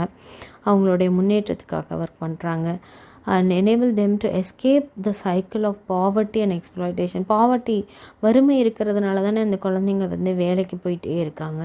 ஸோ இதெல்லாம் தடுக்கிறதுக்காக அவங்க வந்து அந்த அமைப்பு வந்து வேலை பார்க்குது. இவங்க அதே மாதிரி இன்னமும் என்ன பண்ணுறாங்கன்னா, அவேர்னஸ் கேம்பெயின்ஸ் நடத்துகிறாங்க. அது மாதிரி root causes of child vulnerability. Child வல்னரபிலிட்டின்ற ஒரு டாப்பிக்கு பெருசாக இருக்குது, அதை நம்ம பார்ப்போம். அப்போ அதுக்குரிய ரூட் காசஸ் என்ன, குழந்தைய ஏன் வந்து துன்புறுத்துகிறாங்க, ஈஸியாக வந்து ஹார்ம் பண்ணுறாங்க அப்படிங்கிறதுக்கும் அவங்க வந்து இஷ்யூ அட்ரெஸ் பண்ணுறாங்க. சலாம் பாலாக் ட்ரஸ்ட் அப்படிங்கிறது அதே மாதிரியே ஒர்க்கிங் சில்ட்ரனுக்காகவும் ஸ்ட்ரீட்டில் இருக்கிற சில்ட்ரனுக்காகவும், இதில் அர்பன் ஏரியாஸில் எஸ்பெஷலி, அதாவது சிட்டியில் இருக்கிற குழந்தைங்களுக்காக, அவங்களுக்கு வீடு இல்லை, கல்வி இல்லை, சுகாதாரம் இல்லை, ஒரு தொழில் சார்ந்த ஒரு ட்ரைனிங் இல்லை அப்படிங்கும்போது அவங்களுக்கு அவங்க மறுவாழ்வு கொடுக்கறதுக்காக மறு ஒருங்கிணைப்பு அவங்களுக்கு கொடுக்கறதுக்காக இந்த சமுதாயத்தில் இதெல்லாம் அவங்க சப்போர்ட் பண்ணி ஆஃபர் பண்ணுறாங்க அவங்களோட ஓவரால் டெவலப்மெண்ட்டுக்காக. இவங்க வந்து எதுக்காகவும்னா பாலிசி ஏதாவது சேஞ்ச் பண்ணணும் அப்படின்னு நினச்சாக்க to protect the children of street children, அவங்க அதுக்காகவும் அவங்க வழக்காடுறாங்க, போராடுறாங்க. HAQ centre for child rights அப்படிங்கிற ஆர்கனைசேஷன் இது வந்து நியூ டெல்லியில் இந்தியாவில் இருக்குது. இது எதுக்காக அப்படின்னு சொன்னாக்கா instrumental in bringing attention to critical child rights issues in India and working towards their resolution. இன்னும் கிரிட்டிக்கலாக இருக்கக்கூடிய குழந்தைங்களுக்காகவும் அவங்களுடைய ரெசல்யூஷனுக்காகவும் அவங்க போராடுறாங்க. Approach of advocacy, research, capacity building and இவங்க வந்து ஒரு என்விரான்மெண்ட் எப்படி க்ரியேட் பண்ணணும், ஃபுல்லி அவங்க இந்த குழந்தைங்க என்ஜாய் பண்ணணும், அவங்க எல்லா ரைட்ஸையும் அவங்க அனுபவிக்கணும், அவங்களுடைய பொட்டென்ஷியலை அவங்க உணரணும் அப்படிங்கிறதுக்காக இந்த அமைப்பு உதவுது. இதெல்லாம் எதுக்காக நம்ம படிக்கிறோம் அப்படின்னா, இந்த மாதிரி குழந்தைகள் பாதிக்கப்பட்டு இருக்காங்க, ஒரு சைல்ட் செக்ஷுவல் அப்யூஸில் பாதிக்கப்பட்டு இருந்தாங்க அப்படின்னா அவங்களுக்கு எப்படி யார் மூலியமாக ஹெல்ப் பண்ணுறது அப்படின்னு சொன்னால், நீங்கள் இந்த மாதிரி அமைப்புகள் மூலியமாக அவங்களுக்கு ஹெல்ப் பண்ண சப்போர்ட் பண்ணலாம். மாதிரி ஸ்ட்ரீட்டில் நீங்கள் பார்க்குற குழந்தைகள், படிக்காத வேலை செஞ்சிட்ருக்க குழந்தைங்கள், இவங்களெல்லாம் நீங்கள் பார்க்கும்போது ஒரு ஆசிரியராக நீங்கள் வந்து இவங்களுக்கு இந்த அமைப்பின் மூலியமாக அவங்கள காண்டாக்ட் பண்ணிங்கன்னா அவங்க ஒரு மறுவாழ்வை கொடுப்பாங்க. அதே மாதிரி சமுதாயத்தில் பின்தங்கிய மக்கள், பொருளாதாரத்தில் பின்தங்கிய குழந்தைகள் யாரையாவது நீங்கள் பார்த்தீங்கன்னா இந்த அமைப்புகள்கிட்ட சொன்னீங்கன்னா இந்த அமைப்புகள் அவங்கள டேக் கேர் பண்ணி அவங்களோட எல்லா இதையும் அவங்க பார்த்துப்பாங்க. அடுத்தது ஹிஸ்டாரிக் ட்ரீட்மெண்ட் ஆஃப் சில்ட்ரன். சரி, அந்த காலத்துலேருந்து குழந்தைகள் எப்படி ட்ரீட் பண்ணிட்டு வந்தாங்க, ஏன் இவ்வளோ சட்டங்கள், ஏன் இவ்வளோ வந்து ஸ்ட்ரிக்டான ஒரு கோட்பாடுகள்லாம் கொண்டு வந்தாங்க அப்படின்னு பார்த்தாக்கா, சில்ட்ரன் வந்து டிஃப்ரெண்ட்டாக ட்ரீட் பண்ணாங்க through out history and across different cultures. ஒவ்வொரு கல்ச்சருக்கும் ஒவ்வொரு வேறுபாடு இருக்கும் குழந்தைகளை அவங்க ட்ரீட் பண்ணுறது. early civilizations often saw children as valuable members. அவங்க ஒரு வேல்யூபிளான ஒரு மெம்பர்ஸ் ஆஃப் த கம்யூனிட்டி அப்படிங்கிறதும், அவங்க தான் அவங்க ஃப்யூச்சர் அப்படிங்கிறதும், சொசைட்டியோடைய கான்ட்ரிபியூட்டர்ஸ் அப்படிங்கிறதையும் அவங்க உணர்ந்தாங்க. ரோம் அப்படின்ற ஏன்ஷியன்ட் ரோமில் வந்து என்ன சொல்கிறாங்க, சில்ட்ரன் வந்து ஒரு ப்ராப்பர்ட்டி ஆஃப் தேர் ஃபாதர்ஸோடைய சொத்து.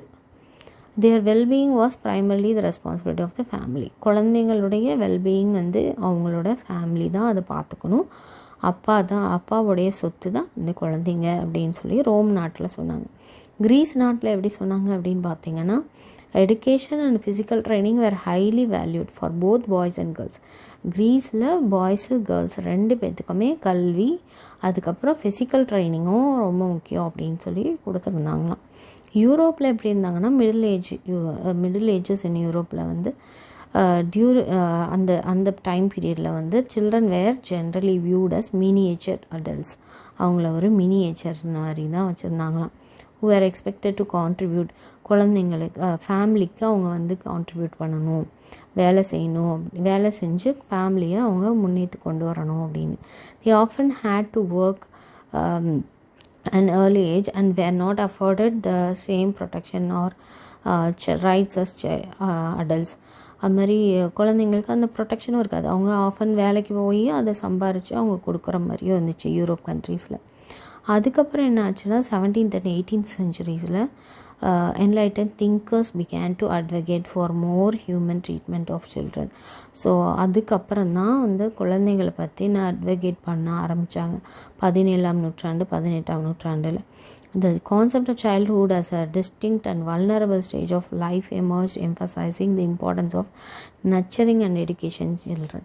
ஸோ அதுக்கப்புறமேட்டு தான் அவங்க வந்து குழந்தைங்களுக்கு இந்த கல்விங்கிறது ரொம்ப முக்கியம் அப்படிங்கிறத கொண்டு வந்தாங்க, அதை வலியுறுத்தினாங்க.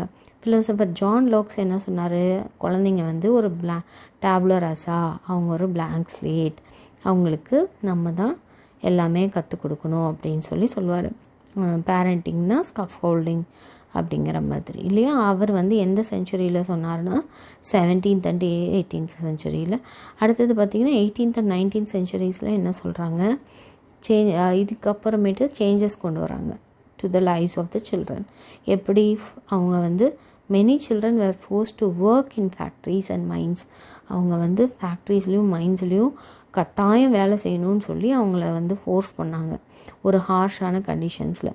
ஆஃபன் என்டியூரிங் லாங் ஹவர்ஸ், அது பார்த்திங்கன்னா அடிக்கடி ரொம்ப நேரம் வேலை பார்க்கணுமா, அதுவும் டேஞ்சரஸான டாஸ்க்கு தான் குழந்தைங்களுக்கு கொடுப்பாங்களாம். The plight of child labourers eventually led to labor reforms and laws aimed to குழந்தை தொழிலாளர்கள் வந்து அப்போது நான் அடிக்கடி வந்து அவங்களுக்கு லேபர் ரிஃபார்ம்ஸ் தேவைப்பட்டுச்சு, அது மாதிரி சட்டங்கள் தேவைப்பட்டுச்சு, சீர்திருத்தங்கள் தேவைப்பட்டுச்சு.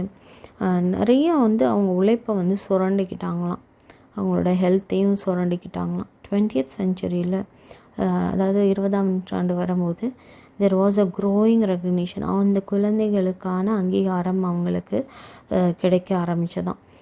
அதே மாதிரி அவங்களுக்கு உரிமைகளும், அது மாதிரி நீட் ஃபார் தேர் ப்ரொடெக்ஷன், அவங்களுக்கு என்ன ப்ரொடெக்ஷன் தேவையோ அது எல்லாமே உருவானது அப்படின்னு சொல்கிறாங்க.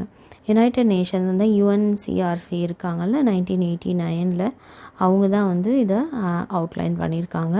ஃபண்டமெண்டல் ரைட்ஸ் ஆஃப் சைல்டு வேணும், இன்க்ளூடிங் ரைட் டு லைஃப், வாழ்க்கை வாழ்வதற்கு, அவங்களுடைய சுகாதாரம், அவங்களுடைய கல்வி, அதே மாதிரி பொருளாதாரத்துலேருந்து எல்லாத்துலேயும் அப்யூஸ் பண்ணுறத வந்து அவங்க ப்ரொடெக்ட் பண்ணாங்க. அப்புறம் மாதிரி சுரண்டல், குழந்தை உடைய உழைப்பெல்லாம் சுரண்டுறது, அவங்களுடைய வெல்த்தை சுரண்டுறது, இதுலேருந்துலாம் அவங்களுக்கு ஒரு விடுதலை கிடச்சிச்சு. Today children are vulnerable, considered vulnerable அப்படின்னு சொன்னாக்க என்னென்னா, குழந்தைகளை ஈஸியாக ஹார்ம் பண்ண முடியும், ஈஸியாக நீ அட்டாக் பண்ண முடியும். அந்த மாதிரி எப்படி அப்படின்னு பார்த்தீங்கன்னா அது செவரல் ரீசன்ஸ் இருக்குது. என்னென்னா due to their unique characteristics and circumstances, சூழ்நிலையும் அவங்களுடைய கேரக்டரிஸ்டிக்ஸ்னாலையும். இப்போ பார்த்திங்கன்னா குழந்தைங்கள் ஃபிசிக்கல் வல்னரபிலிட்டி, ஈஸியாக வந்து ஃபிசிக்கல் நீங்கள் வல்னரபிள் பண்ணலாம். எப்படி அப்படின்னா ஈஸியாக அடிச்சிடுறோம் இல்லையா, அதனால தான் குழந்தைங்கள் அடிக்கக்கூடாது அப்படின்னு சொல்லுவாங்க. காக்னேட்டிவ் வல்னரபிலிட்டி, அதாவது ஒருத்தவங்களை பேசியே அவங்கள வந்து அப்யூஸ் பண்ணுறது, எமோஷ்னல் அப்யூஸ் பண்ணுறது, டிபெண்டன்சி, இது எல்லாமே lack of power and agency, legal protection, இதனால் இதை வல்னரபிலிட்டி அப்படின்னு சொல்கிறாங்க. ஓகே, ஸோ இப்போ ஹிஸ்டாரிக் ட்ரீட்மெண்ட்டில் நம்ம பார்க்குறது எப்படி வல்னரபிளாக இருக்காங்க இன்றைக்கி அப்படின்னு சொல்லியும் இதில் கொடுத்துருக்காங்க. ஃபிசிக்கல் வல்னரபிலிட்டினா சில்ட்ரன்ஸை வந்து பாடிஸ் ஆர் ஸ்டில் டெவலப்பிங் இல்லையா, அவங்களுடைய கிட்னிலேருந்து அவங்களுடைய ஹார்ட்லேருந்து எல்லாமே டெவலப் ஆகுது, பிரெயின்லேருந்து. அப்போது அந்த making them more successful to illness, injuries, physical harm, அதெல்லாமே ஈஸியாக கொடுத்துடலாம் இந்த குழந்தைங்களுக்கு. ஸோ இந்த மாதிரி இருக்கிறது தான் அவங்க ஃபிசிக்கல் வல்னரபிலிட்டி. ஏன் அப்படின்னா அவங்களுக்கு லெஸ் ஸ்ட்ரென்த் இல்லையா, அவங்களுக்கு ரொம்ப சத்து கம்மி, அவங்களுக்கு ரெசிலன்ஸும் இருக்காது, ஏன்னா அதை எதிர்த்து பேசவும் அவங்களுக்கு தெரியாது, ஓகே ரெசிஸ்ட் பண்ணவும் அவங்களுக்கு தெரியாது. Compared to adults which can make them more vulnerable and accidents, abuse and neglect ஏற்படலாம் அப்படின்னு சொல்கிறாங்க. காக்னிட்டிவ் வல்னரபிலிட்டினா ஒரு குழந்தை வந்து they may lack the, அவங்களுக்கு நாலேஜ் இருக்காது, அறிவு இருக்காது, அவங்களுக்கு புரியாது, அப்புறம் கிரிட்டிக்கல் திங்கிங் ஸ்கில்ஸ் கிடையாது, இதிலெல்லாம் அவங்க லேக் ஆகிறாங்க. டு நேவிகேட் காம்ப்ளெக்ஸ் சுச்சுவேஷன்ஸ்லேருந்து அவங்க மூவ் ஆகி போகிறதுக்கு அண்ட் மேக் இன்ஃபார்ம்டு டெசிஷன்ஸ், அதே மாதிரி அவங்களுக்கு டெசிஷன்ஸ் எடுக்கிறதுக்கு தெரியாது. This cognitive immaturity make them more vulnerable to manipulation, exploitation and abuse. இந்த மாதிரி இருக்கிறது அவங்கள ரொம்ப இம்மெச்சூர்டாக இருப்பாங்கன்னு சொல்லுவாங்க. இந்த குழந்தைங்களாம் ஈஸியாக வந்து அவங்க மேனிப்புலேட் ஆகிடுவாங்க, அதாவது ஒருத்தவங்க சொல்கிறத அவங்க ஈஸியாக வந்து அதை அப்படியே ஏற்றுப்பாங்க, உண்மையை பொய் மாதிரியே சொல்லுவாங்க, பொய்யை உண்மையை மாதிரியே சொல்லுவாங்க, அதை நம்புவாங்க அந்த குழந்தைங்க. அது மாதிரி எக்ஸ்ப்ளாய்டேஷன், அப்புறம் அப்யூஸ், இதெல்லாமே கூட நடக்கும் ஈஸியாக அப்படின்னு சொல்கிறாங்க. ஈஸியாக நீங்கள் அட்டாக் பண்ணிடலாம், ஈஸியாக அவங்கள வந்து நம்ப வச்சிடலாம் அப்படிங்கிற மாதிரி சொல்கிறது தான் வல்னரபிலிட்டி. அப்போ emotional vulnerability, children may not have developed, அந்த மாதிரி அவங்களுக்கு அந்த அறிவு இருக்காது அப்படின்னு சொல்லுவாங்க இல்லையா, அந்த ரெசிலன்ஸ் இருக்காது, ரெசிஸ்ட் பண்ண மாட்டாங்க, coping mechanisms necessary to deal with. ஒரு ஸ்ட்ரெஸ் வந்துச்சுன்னா அந்த குழந்தைங்களுக்கு எப்படி, ஒரு ட்ராமா வந்துச்சுன்னா எப்படி அவங்கள டீல் பண்ணுறது, அட்வர்சிட்டி வந்துச்சுன்னா எப்படி டீல் பண்ணுறதுலாம் தெரியாது. they may be more easily overwhelmed by negative experience. Negative experiences ஏதாவது வந்துச்சுன்னா அதுலேருந்து ஓவர்வெல்ம் ஆடுவாங்க. அது வந்து பல நாட்கள் நீடித்து இருக்கும். அவங்களோட மென்டல் அண்ட் எமோஷ்னல் வெல்பீயிங்க்கு இது வந்து ஈஸியாக அவங்க வந்து இதாகிடுவாங்க. லாங் டியூரேஷன் கூட அது இருக்கும். டிபெண்டன்சி, அதே மாதிரி ஒருத்தரை டிபெண்ட் பண்ணி தான் அவங்க இருக்கணும். Children are reliant on adults இல்லையா, ஒரு பெரியவங்களுக்கு டிபெண்ட் பண்ணி தான் அவங்க இருக்காங்க. ப்ரொடெக்ஷன் சப்போர்ட் எல்லாத்துக்குமே. Basic needs provide a safe and nurturing environment and guide their development. This depending puts them at the mercy of their caregivers. அப்போ இந்த கேர் கிவர்ஸோட மர்சி வந்து அவங்களுக்கு தேவை. Makes them vulnerable to mistreatment and neglect. அதே மாதிரி அவங்கள வந்து புறக்கணிக்கலாம், அவங்கள ஒதுக்கலாம், அவங்கள மிஸ்ட்ரீட் பண்ணலாம், இதுக்கு எல்லாத்துக்கும் அது வழிவகுத்துக்குது. Lack of power and agency. Children often have limited social, economic and political power. குழந்தைங்களுக்கு இந்த எதுவுமே கிடையாது இல்லையா, சமுதாயத்துலேயோ இல்லை பொருளாதாரத்துலேயோ இல்லை அரசியல்லையோ அவங்களுக்கு பவர் கிடையாது. They may lack the ability to assert their rights. அவங்களுடைய உரிமைகளை அவங்க கொண்டு வரதுக்கு அவங்க போராடணும். அம்மா இன்றைக்கி எனக்கு ஒரு புக்கு வேணும், நோட்டு வேணும்னா அதுக்காக அவங்க போராடணும். அதனால் அந்த கேர் கிவர்ஸ் இருந்தாங்கன்னா சில பேர் என்ன பண்ணுவாங்க, தரமாட்டேன்னுவாங்க, மிஸ்ட்ரீட் பண்ணுவாங்க, அவங்கள ஒதுக்குவாங்க. Make decisions that affect their lifes.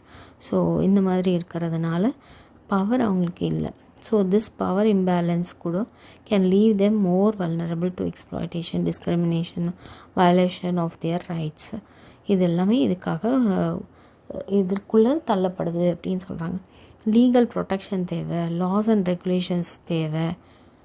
So இதெல்லாம் தெரிஞ்சுக்கிட்டு நிறைய கண்ட்ரீஸில் வந்து இதுக்காக லீகலாக ப்ரொடெக்ஷன்ஸ் வந்து தந்திருக்காங்க. These laws aim to ensure, எதுக்காக, குழந்தைங்களுடைய நலவாழ்வுக்காக, ப்ரொடெக்ஷனுக்காக, சேஃப்டிக்காக, அவங்களுக்கு பாதுகாக்கிறதுக்காக, அப்யூஸ்லேருந்து, எக்ஸ்ப்ளாய்டேஷன்லேருந்து, டிஸ்கிரிமினேஷன்லேருந்து அப்படின்னு சொல்லியிருக்காங்க.